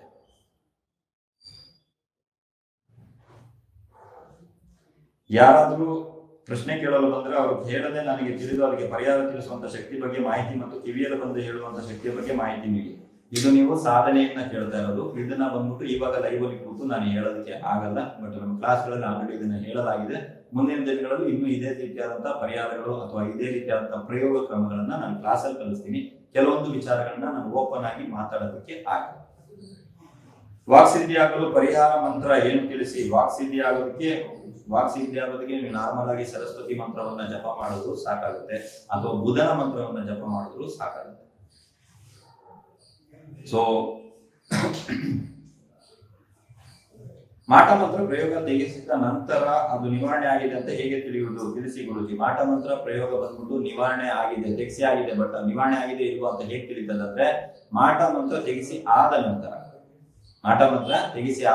ಯಾವಾಗಾದ್ರೂ ನೀವು ತೆಗೆಸ್ಕೊಳ್ಳಿ. ಆ ತೆಗೆಸಿ ಆದ ನಂತರ ಒಂದು ಅಮಾವಾಸ್ಯೆ, ಒಂದು ಹುಣ್ಣಿಮೆ ಕಳೆದ ನಂತರ ಮತ್ತೆ ಪ್ರಶ್ನಾ ಲಗ್ನ ಹಾಕಿಸಿ. ಆವಾಗ ಅಲ್ಲಿ ಮಾಟ ಇದೆಯಾ ಇಲ್ವಾ ಅಂತ ಪ್ರಶ್ನೆ ಹಾಕಿ, ಪ್ರಶ್ನೆನಲ್ಲಿ ಇಲ್ಲ ಅಂತ ಬರ್ಬೇಕು. ಬಂತು ಅಂದ್ರೆ ಮಾಟ ತೆಗೆದಿದ್ದಾರೆ ಅಂತ ಅರ್ಥ, ಅಥವಾ ಇದೆ ಅಂದ್ರೆ ಅದೇ ಬೇರೆ ಬರುತ್ತೆ, ಅದ್ರ ಲೆಕ್ಕಾಚಾರನೇ ಬೇರೆ ಬರುತ್ತೆ.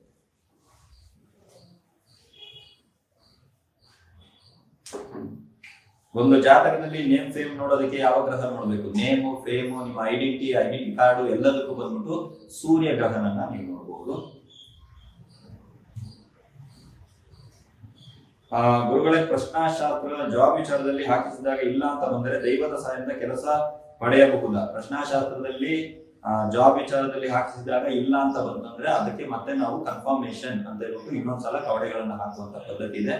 ತಿಳಿದಂತ ಗುರುಗಳಿಂದ ಕೇಳಿ ತಿಳ್ಕೊಳ್ಳಿ.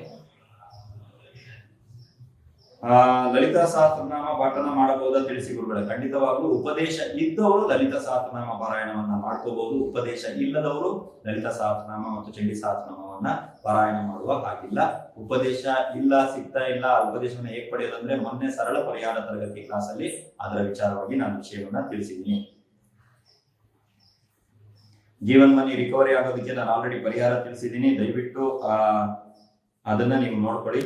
ದೈವಾರಾಧನೆ ಬಗ್ಗೆ, ಆ ಜಾತಕದಲ್ಲಿ ಪಂಚಮ ಭಾವದಿಂದ ಯಾವ ರೀತಿ ದೈವಾರಾಧನೆಯನ್ನು ತಿಳ್ಕೋಬೇಕು, ನೋಡ್ಬೇಕು ಅನ್ನೋದ್ರ ಬಗ್ಗೆ ನಾನು ಕ್ಲಾಸು ಮಾಡ್ಬಿಟ್ಟಿದ್ದೀನಿ. ಅದನ್ನ ನೀವು ನೋಡ್ಕೋಬಹುದು.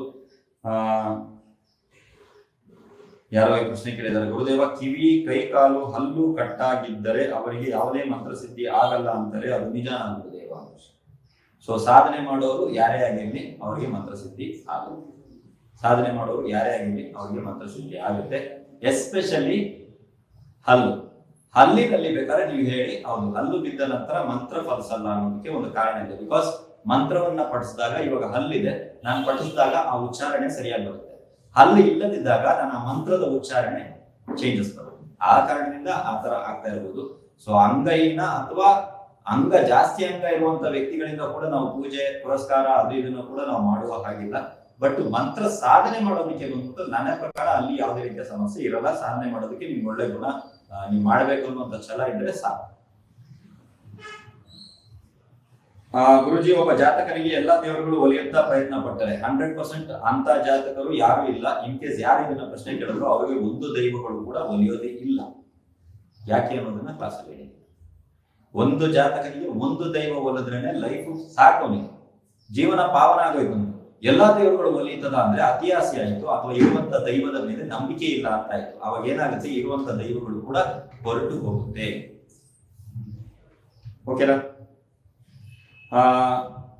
ಕಾಮಾಕ್ಷಿ ದೀಪ ಮನೆಯಲ್ಲಿ ಒಂದು ಹಚ್ಚಬೇಕಾ ಅಥವಾ 2 ಹಚ್ಚಬೇಕಾ ಅಂತ ಕೇಳಿದ್ದಾರೆ. ಒಂಟಿ ದೀಪ ಅನ್ನೋದು ಬೇರೆ, ಕಾಮಾಕ್ಷಿ ದೀಪ ಅನ್ನೋದು ಬೇರೆ. ತುಂಬಾ ಜನರಿಗೆ ಇದು ತಪ್ಪು ಮಾಹಿತಿಗಳು ಬರ್ತಾ ಇದೆ.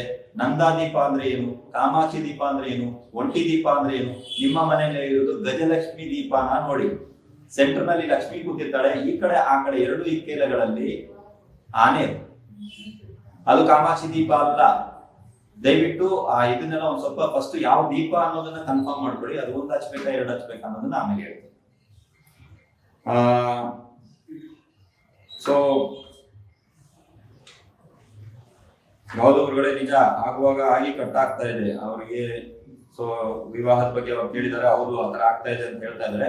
ಒಂದ್ಸಲ ಯಾವ್ದಾದ್ರು ಒಂದು ತಡೆಯನ್ನ ಓಡಿಸ್ಕೊಳ್ಳೋದು ಬೆಟ್ರು. ನೀವು ಒಂದ್ಸಲ ಒಂದು ತಡೆಯನ್ನ ಓಡಿಸ್ಕೊಳ್ಳಿ, ಅದರಿಂದ ಎಲ್ಲವೂ ಸರಿಯಾಗುತ್ತೆ. ದೇವಸ್ಥಾನದ ಹತ್ತಿರ ಮನೆ ಇರಬಾರದು ಅಂತಾರೆ, ನಿಜಾನ? ಸಮಸ್ಯೆ ಇದ್ರೆ ಪರಿಹಾರ ತಿಳಿಸಿ. ದೇವಸ್ಥಾನದ ಹತ್ರ ಮನೆ ಇರಬಾರದು ಅಂತ ಎಲ್ಲೂ ಉಕ್ತವಾಗಿಲ್ಲ.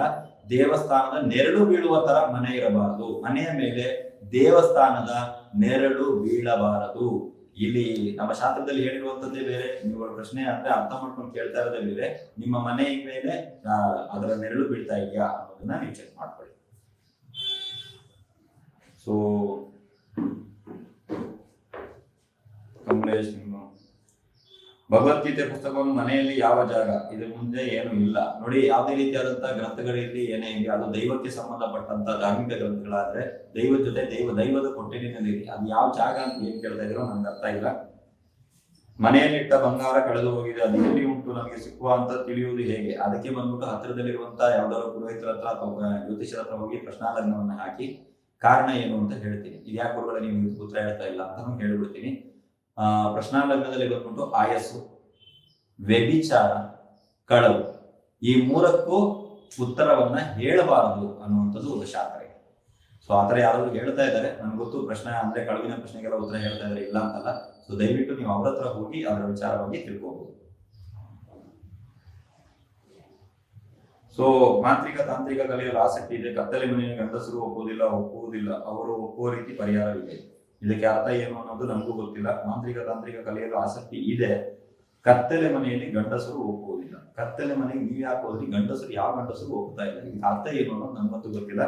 ಬಟ್ ನರಸಿಂಹಮೂರ್ತಿ ಅನ್ನುವಂತ ಗಂಡಸರಿಂದಾನೇ ನಮ್ಗೆ ಈ ಮೆಸೇಜ್ಗಳು ಒಟ್ಟು ಇವಾಗ 5-6 ಮೆಸೇಜ್ಗಳು ಈ ವ್ಯಕ್ತಿಯಿಂದಾನೇ ಬಂದಿದೆ ನನಗೆ. ಸೊ ಈ ವ್ಯಕ್ತಿ ಗಂಡಸಾಗಿ ಗಂಡಸರು ಒಪ್ಪುವುದಿಲ್ಲ ಅಂತ ಇದಾರ, ಏನಿದು ಅಂತ ನಮ್ಗಂತೂ ಅರ್ಥ ಆಗ್ತಾ ಇದೆ. ಓಕೆ, ಸರಿಯಾದ ಪ್ರಶ್ನೆಗಳನ್ನ ಕೇಳಿ ಉತ್ತರವನ್ನ ಹೇಳ್ತೀವಿ. ಗುರುಗಳ ಕುಲದೇವರ ಬಗ್ಗೆ 6 ತಿಂಗಳ ಹಿಂದೆ ಕಾಳಿ ಸಿದ್ಧಾಂತದ ಪ್ರಕಾರ ಹಾಕಿದ್ದೆ. ತದನಂತರ ನಿನ್ನೆ ಮತ್ತೆ ಕುಲದೇವರ ಬಗ್ಗೆ ಪ್ರಶ್ನೆ ಹಾಕಿದಾಗೆ ಅದೇ ಉತ್ತರ ಬಂದಿದೆ. ಅಂದ್ರೆ ಸೇಮ್ ಟು ಸೇಮ್ ಉತ್ತರಗಳು ಒಂದೇ ಇದರಲ್ಲಿ ಸಿಕ್ಕಿದೆ ಅವರಿಗೆ. ಧನ್ಯವಾದಗಳು, ನಿಮಗೂ ಕೂಡ ಧನ್ಯವಾದಗಳು ಸರ್. ಸೊ ದೇವರುಗಳು ಏನಾದ್ರು ಕನಸಲ್ಲಿ ಕಾಣಿಸ್ಕೊಂಡ್ರೆ ಆ ದೇವರುಗಳ ಹತ್ರ ಹೋಗಿ ಸರ್. ನಿಮ್ಮದೇನಾದ್ರೂ ಬ್ಯಾಲೆನ್ಸ್ ಇರ್ಬೋದು ಅಥವಾ ಆ ದೇವರುಗಳ ಹತ್ರ ನೀವು ಹೋಗೋದು ಆಗಬಹುದು. ಓಕೆ, ಬ್ರಾಹ್ಮಿ ಮುಹೂರ್ತದಲ್ಲಿ ಮದುವೆ ಆಗ್ಬಹುದು. ಹೌದು, ಮುಹೂರ್ತವನ್ನ ಕರೆಕ್ಟ್ ಆಗಿ ನೋಡಿ ಬ್ರಾಹ್ಮಿ ಮುಹೂರ್ತದಲ್ಲಿ ನೀವು ಮದುವೆಯನ್ನ ಆಗ್ಬಹುದು, ಅದ್ರಲ್ಲಿ ಏನೋ ಪ್ರಾಬ್ಲಮ್ ಇಲ್ಲ. ಇಲ್ಲಿ ಮುಹೂರ್ತ ಯಾವುದು, ಬ್ರಾಹ್ಮಿ ಮುಹೂರ್ತ 3ವರೆನ 4ವರೆನ ಅನ್ನೋದು ಮುಖ್ಯ ಅಲ್ಲ.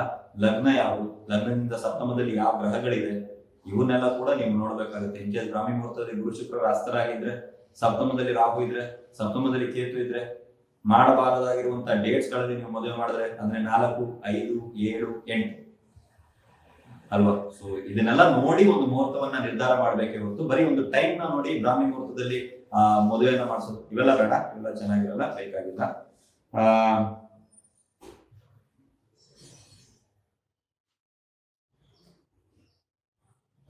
ಯಾರಾದ್ರೂ ಸಾಧನೆ ಮಾಡಿದ್ರೆ ಆ ದೇವರನ್ನ ಕಟ್ಟು ಹಾಕಬಹುದಾ ಅಂತ ಹೇಳ್ಬಿಟ್ಟು ಯಾರೋ ಪ್ರಶ್ನೆ ಕೇಳಿದ್ದೀರಾ. ಸೊ ಸಾಧನೆ ಮಾಡಿದ ಮೇಲೆ ಖಂಡಿತವಾಗ್ಲೂ ನೀವು ಯಾವುದೇ ದೈವವನ್ನ ಸಾಧನೆ ಮಾಡಿದರು, ಯಾವುದೇ ದೇವಸ್ಥಾನದಲ್ಲಿ ದೈವವಿದ್ದರು, ನಿಮ್ಮ ಮೈ ಮೇಲೆ ಯಾವುದೇ ದೇವರನ್ನ ಬಂದರು, ಖಂಡಿತವಾಗಲೂ ಅದನ್ನ ನಿಲ್ಲಿಸಲು ಸಾಧ್ಯ ಇದೆ. ಅದು ನಿಮ್ಮ ಮೈ ಮೇಲೆ ಬಾರದಿರುವಾಗ ಅಥವಾ ನಿಮ್ಗೆ ಸಾಧನೆ ಒಲಿದಿರುವಂತ ದೈವವನ್ನ ರಿಟರ್ನ್ ನಮ್ಮ ಕಡೆಗೆ ಬರೋ ತರ ಬೇಕಾದ್ರೂ ಮಾಡಬಹುದಾಗಿದೆ. ಈ ರೀತಿಯಾದಂತಹ ಮಾಂತ್ರಿಕ ಪ್ರಯೋಗಗಳು ಬಹಳಷ್ಟಿದೆ. ಬಟ್ ಇಲ್ಲಿ ನಿಮ್ಗೆ ಇನ್ನೊಂದು ವಿಷಯ ಹೇಳೋದಕ್ಕೆ ಇಷ್ಟಪಡ್ತೀನಿ. ನಿಮ್ಮ ದೈವಗಳು ಯಾವಾಗ ಕಟ್ ಆಗ್ತವೆ ಅಂತ ಹೇಳಿದಾಗ, ನೀವು ಅದನ್ನ ವೀಕ್ ಮಾಡಿದಾಗ, ನೀವು ಸರಿಯಾಗಿರುವಂತ ಆ ಸಾಧನೆಗಳನ್ನ ಪ್ರಯೋಗ ಕ್ರಮಗಳನ್ನ ಮಾಡದೇ ಇದ್ದಾಗ ನಿಮ್ಮ ದೈವ ವೀಕ್ ಆಗುತ್ತೆ. ಆವಾಗ ಮಾತ್ರನೇ ಒಬ್ಬ ಮಾಂತ್ರಿಕನಿಂದ ಆ ದೈವಗಳನ್ನ ಕಟ್ಟಿ ಹಾಕಲು ಸಾಧ್ಯ ಇರುತ್ತೆ. ಸೊ ಮೊದಲು ನೀವು ಆ ಪರಿಹಾರವನ್ನ, ಆ ಪ್ರಯೋಗಗಳನ್ನ ಸರಿಯಾದ ರೀತಿಯಲ್ಲಿ ನೀವು ಮಾಡೋದಕ್ಕೆ ನೀವು ಕಲ್ತ್ಕೊಳ್ಳಿ. ಸೊ ಮುಂದಿನ ವಿಚಾರ ಏನು ಅಂತ ಹೇಳಿದ್ರೆ, ಇದೇ ಶನಿವಾರ ನಾನು ಬಂದು 30ನೇ ತಾರೀಕು ದೀಪಾವಳಿ ಹತ್ರ ದೀಪಾವಳಿಗಾಗಿ ನಾನು ವಿಶೇಷವಾಗಿರುವಂತಹ ರಾತ್ರಿ 8 ಗಂಟೆಗೆ ಝೂಮ್ ಆಪ್ ನಲ್ಲಿ ನಾನು ಒಂದು ತರಗತಿಯನ್ನ ಮಾಡ್ತಾ ಇದ್ದೇನೆ. ಎಂದಿನಂತೆ ಇದರಲ್ಲೂ ಕೂಡ ಪರಿಹಾರಗಳಿರ್ತವೆ, ತಂತ್ರಗಳಿರ್ತವೆ, ಮಂತ್ರಗಳಿರ್ತವೆ, ಯಂತ್ರಗಳಿರ್ತವೆ. ಅಥವಾ ನಿಮ್ಗೆಲ್ಲರಿಗೂ ಗೊತ್ತಿರೋ ತರ ನನ್ನ ಕ್ಲಾಸಲ್ಲಿ ಏನಾದ್ರು ಒಂದು ವಿಶೇಷತೆ ಇದ್ದೇ ಇರ್ತದೆ. ಇದೇ ಯಾಕೆ ಸರ್ ತಗೊಂಡಿದ್ದೀರಾ ಅಂತ ಹೇಳಿದಾಗ, ನನ್ನ ಪ್ರಕಾರ ನಮ್ಮ ಜೀವನದ ಯಾವುದೇ ಸಮಸ್ಯೆಗಳು ಬರಲಿ 90% ಸಮಸ್ಯೆನ ಹಣ ಸರಿ ಮಾಡುತ್ತೆ, ಹಣದಿಂದ ಸರಿ ಮಾಡಬಹುದು ಅಂತ ನಾನು ಅನ್ಕೊಂಡಿದ್ದೀನಿ. ಸೊ ಇವತ್ತು ನಾನಾಗಿರ್ಬೋದು, ನೀವಾಗಿರ್ಬೋದು, ಯಾರೇ ಆಗಿರ್ಬೋದು, ಇವತ್ತು ಇಲ್ಲೆಲ್ಲ ಹೋಗ್ತಾ ಇದೀವಿ, ದುಡಿತಾ ಇದೀವಿ, ಏನೇನೋ ಮಾಡ್ತಾ ಇದೀವಿ ಅಂದ್ರೆ ಅದಕ್ಕೆ ಲಕ್ಷ್ಮಿ ಕಾರಣ. ಲಕ್ಷ್ಮಿ ಅಂದ್ರೆ ಯಾವ ಲಕ್ಷ್ಮಿ? ಲಕ್ಷ್ಮಿ ತುಂಬಾ ಜನ ಇದ್ದಾರೆ, ಯಾಕೆ ಇವನ್ನೇ ಬಂದ್ರಿ ಅಂತ ನೋಡಿ. ಧನವನ್ನ ನೀಡುವಂತವಳು ಧನಲಕ್ಷ್ಮಿ ಅನ್ನುವಂತ ಉಲ್ಲೇಖ ಇದೆ. ನಾವು ಇದಕ್ಕೂ ಬಹಳಷ್ಟು ಲಕ್ಷ್ಮಿಗಳನ್ನ ಮಾಡ್ಕೊಂಡು ಬಂದ್ಬಿಟ್ಟಿದೀವಿ. ಬಟ್ ನೀವು ದೊಡ್ಡ ದೊಡ್ಡ ಸೇಟುಗಳು ಇವ್ರನ್ನೆಲ್ಲ ನೀವು ನೋಡಿದಾಗ ಇವತ್ತಿಗೂ ಕೂಡ ಅವರು ಅಮಾವಾಸ್ಯೆ ದಿವಸ ಯಾವುದೇ ರೀತಿಯಾದಂತ ವ್ಯಾಪಾರಗಳನ್ನ ಮಾಡಲ್ಲ.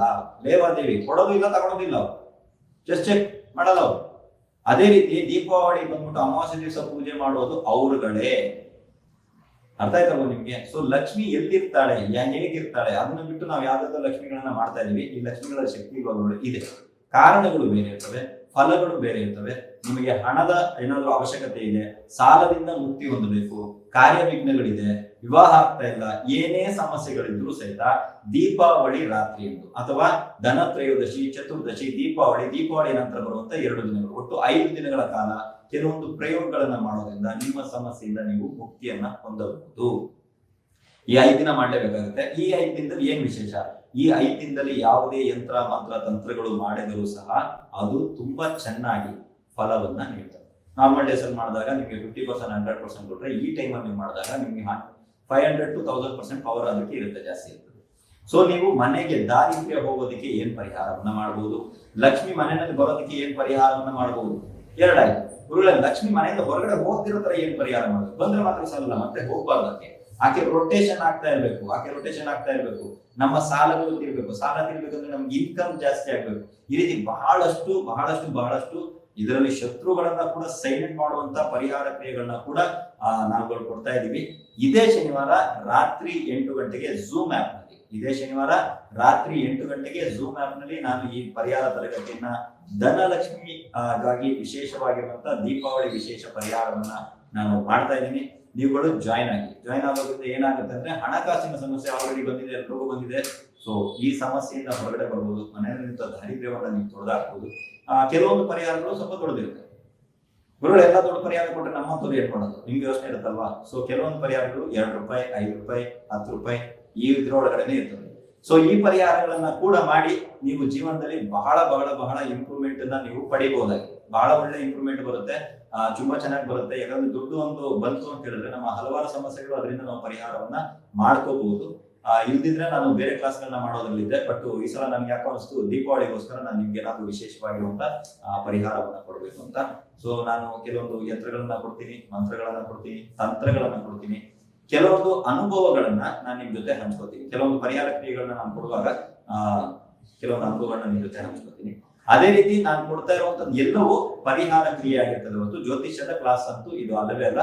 ಪೂರ್ತಿ ಪ್ರಮಾಣದಲ್ಲಿ ಲಕ್ಷ್ಮಿ ಪ್ರಾಪ್ತಿ, ಧನಾಗಮನ, ಧನ ಅಭಿವೃದ್ಧಿ, ಧನ ರೊಟೇಷನ್, ಎಲ್ಲವೂ ಹಣ ಜನ ಅಂದ್ರೆ ಬರೀ ಹಣಕ್ಕೆ ಸಂಬಂಧಪಟ್ಟಂತ ಬಹಳಷ್ಟು ಪರಿಹಾರ ಕ್ರಿಯೆಗಳನ್ನ ಚಿಕ್ಕವರಿಂದ ಹಿಡ್ಕೊಂಡು ದೊಡ್ಡದಾಗಿರುವಂತದ್ದು, ಸರಳವಾಗಿರುವಂತದ್ದು ಎಲ್ಲಾ ಪರಿಹಾರ ಕ್ರಿಯೆಗಳನ್ನ ನಾನು ನಿಮ್ ಜೊತೆ ಹಂಚ್ಕೊಳಕ್ ಬರ್ತಾ ಇದ್ದೀನಿ.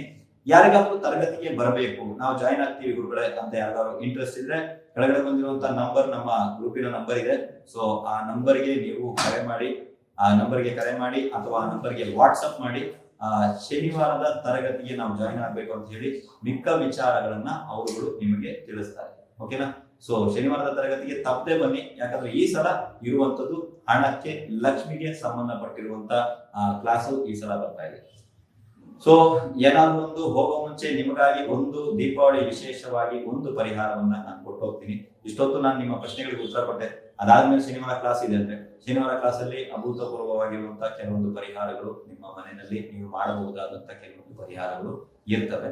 ಬಟ್ ಕೆಲವೊಂದು ಟಿಪ್ಸ್, ನಾನು ಒಂದು ಟಿಪ್ಸ್ ನಿಮ್ಗೆ ಹೇಳ್ತೀನಿ, ಅದನ್ನ ನೀವು ಪ್ರತಿ ಸಲ ಫಾಲೋ ಮಾಡಿ. ಒಂದು, ತುಂಬಾ ಜನ ಬಂದ್ಬಿಟ್ಟು ಮನೆ ಗುಡಿಸ್ತಾರೆ. ಇದ್ರಲ್ಲಿ ಏನಿದೆ ಗುರುಗಳ ವಿಶೇಷ ಅಂತ ನೀವು ಕೇಳ್ಬೋದು. ನಾನು ಫುಲ್ ಆಗಿ ಹೇಳೋದಕ್ಕೆ ಕೇಳಿಸ್ಬಿಡಿ. ಗುಡಿಸುವಂತದ್ದು ಯಾವುದೇ ಕಾರಣಕ್ಕೂ ನಿಮ್ಮ ಅಡುಗೆ ಕೋಣೆಯಿಂದ ಗುಡಿಸ್ಕೊಂಡು ಬರಬಾರದು. ಅಡುಗೆ ಕೋಣೆಯಲ್ಲಿ ಗುಡಿಸಬಾರದು. ನಿಮ್ಮ ಹಾಲು, ಬೆಡ್ರೂಮು ಎಲ್ಲ ಗುಡಿಸಿ ಆ ಕಸವನ್ನ ನೀವು ಅಡಿಗೆ ಕೋಣೆಗೆ ತಗೊಂಡು ಹೋಗ್ಬೇಕು. ನಿಮ್ಗೊಂಥರ ವಿಚಿತ್ರ ಅನ್ಸ್ಬೋದು, ಕಸ ಬಂದ್ಬಿಟ್ಟು ಅಡಿಗೆ ಕೋಣೆಗೆ ತಗೊಂಡು ಹೋಗ್ಬೇಕಾ? ಎಸ್, ನಿಮ್ಮೆಲ್ಲಾ ಕಸವನ್ನ, ಅಂದ್ರೆ ಆ ಮನೆಯದು ಹಾಲ್ ಇರ್ಬೋದು ಅಥವಾ ಬೆಡ್ರೂಮ್ ಇರ್ಬೋದು, ಯಾವುದೇ ರೂಮ್ ದಲ್ಲಿ ಇರುವಂತಹ ಕಸವನ್ನ ಮೊದಲು ಗುಡಿಸ್ಕೊಂಡ್ ಬನ್ನಿ. ಮೊದಲು ಹಾಲಲ್ಲಿ ಗುಡಿಸ್ತಿರೋ, ಬೆಡ್ರೂಮ್ ಅಲ್ಲಿ ಗುಡಿಸ್ತಿರೋ 10 ನಿಮಿಷ ಎಲ್ಲದನ್ನ ಗುಡಿಸ್ಕೊಂಡು ನೀವು ಲಾಸ್ಟ್ ಅಲ್ಲಿ ಬಂದು ಕಿಚನ್ ಅಲ್ಲಿ ಬಂದು ಆ ಕಸವನ್ನ ಒಟ್ಟು ಮಾಡಿ ನಂತರ ನೀವು ತೆಗೆದು ಹೊರಗಡೆ. ಯಾರ್ಯಾರು ಕಿಚನ್ ನಲ್ಲಿರೋ ಕಸ ಯಾವುದೇ ಕಾರಣಕ್ಕೂ ಕಿಚನ್ ಇಂದ ಹೊರಗಡೆ ಬರ್ಬಾರ್ದು, ಅಂದ್ರೆ ಗುಡಿಸ್ಕೊಂಡು ತಗೊಂಡ್ಬರ್ಬಾರ್ದು. ನೀವು ಡಸ್ಟ್ಬಿನ್ ತಗೊಂಡ್ಬಾರ್ದು ಗುರುಗಳೇ, ಹಂಗೆಲ್ಲ ಪ್ರಶ್ನೆ ಕೇಳ್ಬೇಡಿ. ಅಲ್ಲಿಂದ ಗುಡಿಸ್ಕೊಂಡು ತಗೊಂಡ್ ಬರ್ಬಾರ್ದು. ಇದರಿಂದ ಕೂಡ ನಿಮ್ಮ ಮನೆಯಲ್ಲಿ ಇರುವಂತ ಲಕ್ಷ್ಮಿ ತಂಗುತ್ತಾಳೆ, ನಾನ್ ಹೇಳಿದಂಗೆ ಮಾಡಿದ್ರೆ. ಅಥವಾ ನೀವು ಇದುವರೆಗೂ ಮಾಡ್ಕೊಂಡ್ ಬಂದಿದ್ದು ಏನಾದ್ರು ಆತರ ಇದ್ರೆ ನಿಮ್ಮ ಮನೆಯಲ್ಲಿ ಇರುವಂತ ಲಕ್ಷ್ಮಿ ಹೊರ ಹೋಗ್ತಾ ಇರ್ತಾಳೆ, ಆಕೆ ಬಂದ್ಬಿಟ್ಟು ಅಲ್ಲಿ ಇರುವುದಿಲ್ಲ ಅನ್ನೋದನ್ನ ನೆನಪಿಟ್ಕೊಳ್ಳಿ. ಕಿಚನ್ ಯಾಕೆ ಬಂತು ಗುರುಗಳೇ ಅಂತ ನೀವು ಕೇಳ್ಬೋದು. ನೋಡಿ, ನಾರ್ಮಲ್ ಆಗಿ ಕಿಚನ್ ನ ಬಂದ್ಬಿಟ್ಟು ಎಲ್ಲಾ ಕಡೆ ಇವಾಗ ವಾಸ್ತು ಅಂತ ಹೇಳ್ಬಿಟ್ಟು ಎಲ್ಲರೂ ಬಂದ್ಬಿಟ್ಟು ಶುಕ್ರ ಅಂದ್ರೆ ಆಗ್ನೇಯ ದಿಕ್ಕಲ್ಲಿ ಕಟ್ತಾ ಇದೆ. ನಾವು ಶುಕ್ರ ಅಂದ್ರೆ ಲಕ್ಷ್ಮಿ ಅಂತ ಮೊದಲೇ ಹೇಳಿದೀವಿ ಅಲ್ವಾ, ಗೊತ್ತಲ್ವಾ ನಿಮ್ಗೆಲ್ಲ? ಶುಕ್ರವಾರ ನೀವು ಮಾಡೋದೆಲ್ಲ ಲಕ್ಷ್ಮೀನೇ ಅಲ್ವಾ? ಸೊ ಕಿಚನ್ ನಲ್ಲಿ ನಿಮ್ಮ ಲಕ್ಷ್ಮಿ ನೆನೆಸಿರ್ತಾರೆ, ಕಿಚನ್ ನಲ್ಲಿ ನಿಮ್ಮ ಲಕ್ಷ್ಮಿ ಇರ್ತಾರೆ. ನೋಡಿ, ಇಲ್ಲ ಅಂತ ಹೇಳಿದ್ರೆ ಏನಾಗುತ್ತೆ ಹೇಳಿ, ಆ ತಿಂದಿರುವಂತಹ ಆಹಾರ ಜೀರ್ಣವಾಗದೆ ನಮ್ಗೆ ವಿಷವಾಗುವಂಥದ್ದು. ವಿಷವಾಗಿ ಏನಾಗ್ತದೆ, ಡಾಕ್ಟರ್ಗೆ, ಮೆಡಿಸನ್ಗೆ ಅಲ್ಲ, ನಾವು ದುಡಿಯೋದನ್ನ ಎಲ್ಲಿ ತಗೊಂಡು ಕೊಡ್ತಾ ಇದೀವಿ? ಹಾಸ್ಪಿಟಾಲಿಟಿ. ಮ್ಯಾಕ್ಸಿಮಮ್ ಇವತ್ತು ನಡೀತಾ ಇರುವಂತದ್ದು ಯಾವ್ದಿದೆ ಅಂತ ಹೇಳಿ, ಮೂರೇ ಮೂರು ನಡೀತಾ ಇರುವಂತ ಬಿಸ್ನೆಸ್ಗಳು. ಒಂದು ಹಾಸ್ಪಿಟಲ್, ಎರಡನೇದು ಯಾವ್ದಿರ್ಬೋದು ಸ್ಕೂಲ್, ಮೂರನೇದು ಹೋಟೆಲ್ಸ್, ಊಟ. ಈ ಮೂರು ಬಿಟ್ಟು ಬೇರೆ ಯಾವುದೇ ರಿಪೀಟೆಡ್ ಬಿಸ್ನೆಸ್ಗಳು ಇಲ್ಲ. ರಿಪೀಟೆಡ್ ಆಗದೇ ಇಲ್ಲ. ನೀವು ಚೆಕ್ ಮಾಡಿ, ರಿಪೀಟೆಡ್ ಆಗಲ್ಲ. ನೀವು 1000 ಕೊಡಿ, ಲಕ್ಷ ಕೊಡಿ, ಏನೇ ಕೊಡಿ, ಒಂದಕ್ಕೊಂದು ಬರ್ತಾ ಇರ್ತದೆ. ಸೊ ಹೋಗ್ತಾ ಇರ್ತದೆ, ಬರ್ತಾ ಇರ್ತದೆ. ಈ ಎಜುಕೇಶನ್ ಫೀಲ್ಡ್ ಅಲ್ಲಿ ಬಂದ್ಬಿಟ್ಟು ನಿಮ್ಗೆ ನೋಡಿರ್ಬೋದು ನೀವು, 5,000 ಇದೆ, 10,000 ಇದೆ, 1,00,000 ಇದೆ, 2,00,000 ಇದೆ ಫೀಸ್ಗಳು. ಹೋಗ್ತಾ ಇರುವ ಜನಗಳು ಹೋಗ್ತಾ ಇದಾರೆ. ಊಟದ ವಿಚಾರದಲ್ಲಿ ಬನ್ನಿ, ನೀವು 10 ರೂಪಾಯಿಗೆ 2 ಇಡ್ಲಿ ಇರುವಂತದ್ದು ಇದೆ, 100 ರೂಪಾಯಿಗೆ 1 ಇಡ್ಲಿ ಇರುವಂತದ್ದು ಇದೆ. ತಿಂತಾ ಇಲ್ವಾ ಜನಗಳು? 100 ರೂಪಾಯಿದು ತಿನ್ನೋರು ಇದ್ದಾರೆ, 10 ರೂಪಾಯಿದು 2 ಇಡ್ಲಿನೂ ತಿನ್ನೋರಿದ್ದಾರೆ ಅಲ್ವಾ? ಸೊ ಪ್ರತಿಯೊಂದರಲ್ಲೂ ಚೆಕ್ ಮಾಡಿ. ಈ 3 ಇದರಲ್ಲಿ ಬಂದ್ಬಿಟ್ಟು ನಿಮ್ಗೆ ಇದು ರಿಪೀಟೆಡ್ ಆಗಿ ಬರುತ್ತೆ. ಲಕ್ಷ್ಮಿ ಏನಾದ್ರೂ ತೊಂದರೆ ಕೊಟ್ಲು ಅಂದ್ರೆ ದರಿದ್ರ ಬರುತ್ತೆ ಗುರುಗಳಂದ್ರೆ. ಫಸ್ಟ್ ದರಿದ್ರ ಬರೋದೇ ನಿಮ್ಮ ಆರೋಗ್ಯ ಕೆಡುತ್ತೆ. ಅರ್ಥ ಆಯ್ತಲ್ವಾ? ಆರೋಗ್ಯ ಕೆಟ್ಟು ಆರೋಗ್ಯದಿಂದಲೇ ಸಮಸ್ಯೆಗಳು ಉದ್ಭವ ಆಗುತ್ತೆ. ಅಂದ್ರ ಮೇಲೆ ನಮ್ಮ ಮನೆಯಲ್ಲಿ ಇರುವಂತಹ ಧನಲಕ್ಷ್ಮಿ ಧಾನ್ಯಲಕ್ಷ್ಮಿ ಆಗಿದ್ದಾಳ ಅನ್ನೋದನ್ನ ಚೆಕ್ ಮಾಡಿ. ಸೊ ಇದೇ ಅಷ್ಟಲಕ್ಷ್ಮಿಯರ ರೂಪಗಳಾಗಿರ್ತವೆ. ಸೊ ಇನ್ನೂ ಬಹಳಷ್ಟು ವಿಷಯಗಳಿದೆ, ಎಲ್ಲವನ್ನ ಇಲ್ಲೇ ಹಂಚ್ಕೊಳಕ್ ಆಗಲ್ಲ. ಸೊ ಶನಿವಾರ 30ನೇ ತಾರೀಕು, ಇದೇ ವಾರ ನಾನು ಹೇಳ್ತಾ ಇರೋದು, ಇದೇ ಶನಿವಾರ 30ನೇ ತಾರೀಕು ರಾತ್ರಿ 8 ಗಂಟೆಗೆ ಝೂಮ್ ಆಪ್ ನಲ್ಲಿ ಧನಲಕ್ಷ್ಮಿ ಪ್ರಯೋಗಗಳು, ಲಕ್ಷ್ಮಿ ಪ್ರಾಪ್ತಿ ಏನ್ ಮಾಡಬಹುದು, ಏನ್ ಮಾಡಬಾರ್ದು, ಇರೋದಕ್ಕೆ ಏನ್ ಮಾಡ್ಬೇಕು, ಹೋಗದೆ ಇರೋದಕ್ಕೆ ಏನ್ ಮಾಡ್ಬೇಕು, ಬರುತ್ತೆ ಓಕೆ ಪ್ರಯೋಗಗಳನ್ನ ಮಾಡ್ತೀವಿ, ಬಂದ್ರ ಮೇಲೆ ತಂಗಬೇಕಲ್ಲ, ಅದು ವಾಪಸ್ ಬೇಕಂದ್ರೆ. ಸೊ ಇದಕ್ಕೆ ನಾವು ಯಾವ ರೀತಿಯಾದಂತಹ ಪ್ರಯೋಗಗಳನ್ನ ಮಾಡ್ಕೋಬೇಕು ಅನ್ನೋದನ್ನ ಕೂಡ ನೀವು ನೋಡ್ಕೋಬಹುದಾಗಿದೆ. ಅದ್ರ ಜೊತೆಗೆ ಮಾಂತ್ರಿಕ ವಿಚಾರಕ್ಕೆ ನಾನು ಬಂದಾಗ ನಿಮ್ಗೊಂದು ವಿಷಯ ಹೇಳ್ತೀನಿ. ನಾನು ಮೇ ಬಿ ಮಾಂತ್ರಿಕ ಕ್ಲಾಸಲ್ಲಿ ಹೇಳಿದ್ದೆ ಅನ್ಸುತ್ತೆ. ಮಾಂತ್ರಿಕರು ಯಾರ ಮೇಲಾದ್ರೂ ಪ್ರಯೋಗ ಮಾಡಿದ್ರೆ ಅವರು ಆ ವ್ಯಕ್ತಿನ ಸಾಯಿಸಲ್ಲ, ಯಾವುದೇ ರೀತಿಯ ತೊಂದರೆಗಳನ್ನ ಕೊಡಲ್ಲ. ಇವೆಲ್ಲ ಸುಳ್ಳು ಕಟ್ಟುಕತೆಗಳು. ಅವರು ಫಸ್ಟ್ ಕೊಡೋದೇ ಏಟು ಅವರ ಫೈನಾನ್ಸ್ ಮೇಲೆ, ಅವರ ಹಣಕಾಸಿನ ಪರಿಸ್ಥಿತಿ ಮೇಲೆ ಏಟ್ ಕೊಡ್ತಾರೆ. ಕರೆಕ್ಟ್ ಆಗಿರುವಂತ ಮಾಂತ್ರಿಕ ಯಾರೇ ಇದ್ರು ನೀವು ಕೇಳಿ ನೋಡಿ, ಹೌದಾ ಅದನ್ನೇ ಎಸ್ ಅಂತಾರೆ. ಒಬ್ಬ ವ್ಯಕ್ತಿಯ ಹಣಕಾಸಿನ ಪರಿಸ್ಥಿತಿ ಬಿದ್ದು ಹೋಯ್ತು ಅಂತ ತಿಳ್ಕೊಳ್ಳಿ, ನೀವು ಯಾವುದೇ ಕಾರಣಕ್ಕೂ ಅವನ್ನ ಯಾವುದೇ ವಿಚಾರದಲ್ಲೂ ಬೀಳ್ಸೋದಕ್ಕೆ ಹೋಗ್ಲೇಬೇಡಿ. ಆಟೋಮೆಟಿಕ್ ಅವ್ನು ಬಿದ್ದೋಗ್ತಾರೆ. ನೀವು ಇನ್ನೊಂದ್ಸಲ ಎಲ್ಲರೂ ಕಾಲ ಎಳಿಬೇಕು ಗುರುಗಳೇ, ಬೇರೆ ಏನಾದ್ರು ಮಾಡ್ಬೇಕು ಗುರುಗಳೇ, ಬೇಡವೇ ಬೇಡ. ಇದು ಮಾಂತ್ರಿಕದಲ್ಲಿ ಜಗತ್ತಿನಲ್ಲಿ ಒರಿಜಿನಲ್ ಆಗಿರೋರು ಗೊತ್ತಿರೋ ವಿಷಯ. ನಾವು ಡೈರೆಕ್ಟ್ ಆಗಿ ಹೊಡೆದ್ರೆ ಎಲ್ಲಿ ಹೊಡಿತೀವಿ ಅಂದ್ರೆ ಅವನ ಆರ್ಥಿಕ ಪರಿಸ್ಥಿತಿ ಮೇಲೆ ಹೊಡಿತೀವಿ. ಕರೆಕ್ಟ್ ಆಗಿ ಆರ್ಥಿಕ ಪರಿಸ್ಥಿತಿ ಮೇಲೆ ಹೊಡಿತೀವಿ. ದುಡ್ಡು ಹೋಯ್ತಾ ಅವ್ನಿಗೆ ಏನ್ ಮಾಡೋದಕ್ಕೂ ಆಗಲ್ಲ. ಎಲ್ಲಾ ವಿಧದಲ್ಲೂ ಎಲ್ಲಾ ವಿಚಾರದಲ್ಲೂ ಅವನು ನಿಸ್ತೇಜನ ಆಗ್ಬಿಡ್ತಾನೆ. ಅರ್ಥ ಆಯ್ತಲ್ಲ? ಇಲ್ಲಿ ಲಕ್ಷ್ಮಿನ ಕಟ್ಟುತ್ತಾರೆ. ಇದು ತುಂಬಾ ಜನರಿಗೆ ಗೊತ್ತಿಲ್ಲ. ತುಂಬಾ ಜನ ಮಾಟ ಮಾಡಿದಾರೆ ಅಂದ್ರೆ ನನಗೆ ಇಲ್ಲಿ ನೋತೈತೆ, ಅಲ್ಲಿ ನೋತೈತೆ, ನನಗೆ ಅನಾರೋಗ್ಯದಲ್ಲಿ ಅಲ್ಲಿ ಇದು ಡಾಕ್ಟರ್ ಅಲ್ಲಿ ಇದೇನು ಬಂದಿಲ್ಲ, ನನ್ ಮೈ ಮೇಲೆ ಏನೋ ಬಂದಂಗಾಗುತ್ತೆ, ಹೊಟ್ಟೆನಲ್ಲಿ ಮದ್ದಿದೆ ಅಂತೆ, ಅದು ಇದು ಅಂತಾರೆ. ಮಾಂತ್ರಿಕದಲ್ಲಿ ಫಸ್ಟ್ ಏಟು ಹೊಡಿಯೋದು ಕರೆಕ್ಟ್ ಆಗಿರೋ ಮಾಂತ್ರಿಕ ಬಂದು ನಿಮ್ಮ ಫೈನಾನ್ಸ್ ಸ್ಟೇಟಸ್ ಮೇಲೆ. ಇದನ್ನೇ ಓಕೆನಾ. ಸೊ ಹಣಕಾಸು ಕಳ್ಕೊತೀರಾ, ಎಲ್ಲೋ ಒಂದ್ ಕಡೆ ಬಂಡವಾಳ ಕೊಡ್ತೀರಾ, ಅಲ್ಲಿ ಹೋಗ್ಬಿಡುತ್ತೆ, ಅಥವಾ ಯಾರಾದ್ರೂ ಒಬ್ಬ ದುಡ್ಡು ತಗೊಂಡು ಓಡೋಗ್ಬಿಡ್ತಾನೆ, ಕೊಟ್ಟಿರೋ ಕಾಸು ವಾಪಸ್ ಬರ್ತಾ ಇಲ್ಲ ನಿಮ್ಗೆ ಅಲ್ವಾ. ಹಣ ನಿಮ್ ಕೈಗೆ ಹೋಗ್ತಾ ಇರೋದು ಹೊರತು ಇನ್ಕಮಿಂಗ್ ಬರಲ್ಲ. ಸಾಲಗಾರರು ಕೊಡು, ಇದ್ ಬಂದ ಮೇಲೆ ಕೊಡ್ತೀನಿ, ಕೊಡು ಅದ್ರ ಒಂದ್ ಮೇಲೆ ಕೊಡ್ತೀನಿ, ಆಮೇಲೆ ಇರೋ ಜಾಗಗಳನ್ನ ಮಾರೋದು, ದುಡ್ಡಿಲ್ಲ ಏನ್ ಮಾಡಕ್ಕಾಗುತ್ತೆ. ಸಾಲ ನೀವು ಸಾಲಗಾರ ಆಗ್ಬಿಟ್ಟಿದ್ದೀರಾ, ಸಾಲಗಾರ ಬಂದು ಕೂತವ್ರೆ, ಜಾಗಗಳನ್ನ ಮಾರೋದಕ್ಕೆ ಹೋಗ್ತೀರಾ, ನೆಮ್ಮದಿ ಇಲ್ದಿರುವಂತ ಬದುಕು ಸ್ಟಾರ್ಟ್ ಆಗುತ್ತೆ. ಆಟೋಮೆಟಿಕ್ ಆಗಿ ಅನಾರೋಗ್ಯನೂ ಬರುತ್ತೆ, ರೋಗ ಬರುತ್ತೆ, ಆಟೋಮೆಟಿಕ್ ಆಗಿ ಆಮೇಲೆ ರೋಗಗಳು ಬರಬಹುದು. ಅರ್ಥ ಆಯ್ತಲ್ವಾ. ಸೊ ಈ ರೀತಿಯಾದಂತ ವಿಚಾರಧಾರೆಗಳು ಕೂಡ ಇರ್ತವೆ. ಆದಷ್ಟು ಮಟ್ಟಿಗೆ ಬಹಳಷ್ಟು ವಿಷಯಗಳನ್ನ, ಅಂದ್ರೆ ನನ್ನ ಅನುಭವದಲ್ಲಿ ನಾನು ಕಂಡಂತ ವಿಚಾರಧಾರೆಗಳನ್ನ, ಅದೇ ರೀತಿ ನಾನು ಸಂಗ್ರಹಿಸಿದ ವಿಚಾರಧಾರೆಗಳನ್ನ ಇದೇ ಶನಿವಾರ 30ನೇ ತಾರೀಕು ನಿಮ್ ಜೊತೆ ಹಂಚ್ಕೊಳ್ಳೋದಕ್ಕೆ ನಾನು ಬರ್ತಾ ಇದ್ದೀನಿ.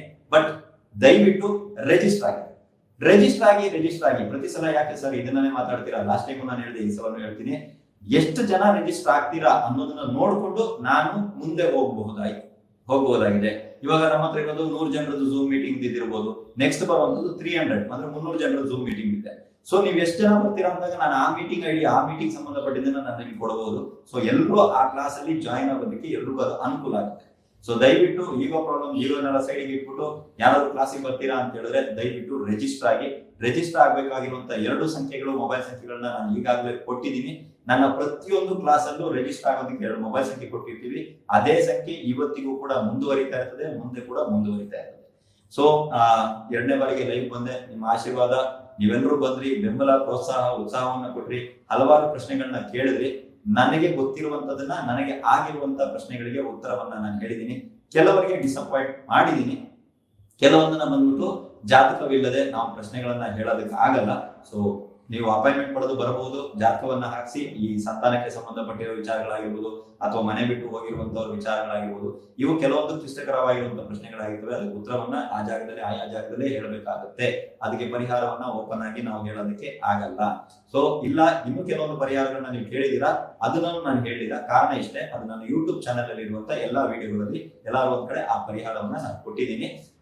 ಸೊ ಪ್ರತಿ ಸಲ ನಿಮ್ಮ ಆಶೀರ್ವಾದ ನನ್ನ ತಲೆ ಮೇಲೆ ಇದೇ ತರ ಇರ್ಲಿ. ಎಲ್ರಿಗೂ ವಂದನೆಗಳು, ತುಂಬಾ ಥ್ಯಾಂಕ್ಸ್, ಎಲ್ರಿಗೂ ಒಳ್ಳೆಯದಾಗ್ತದೆ.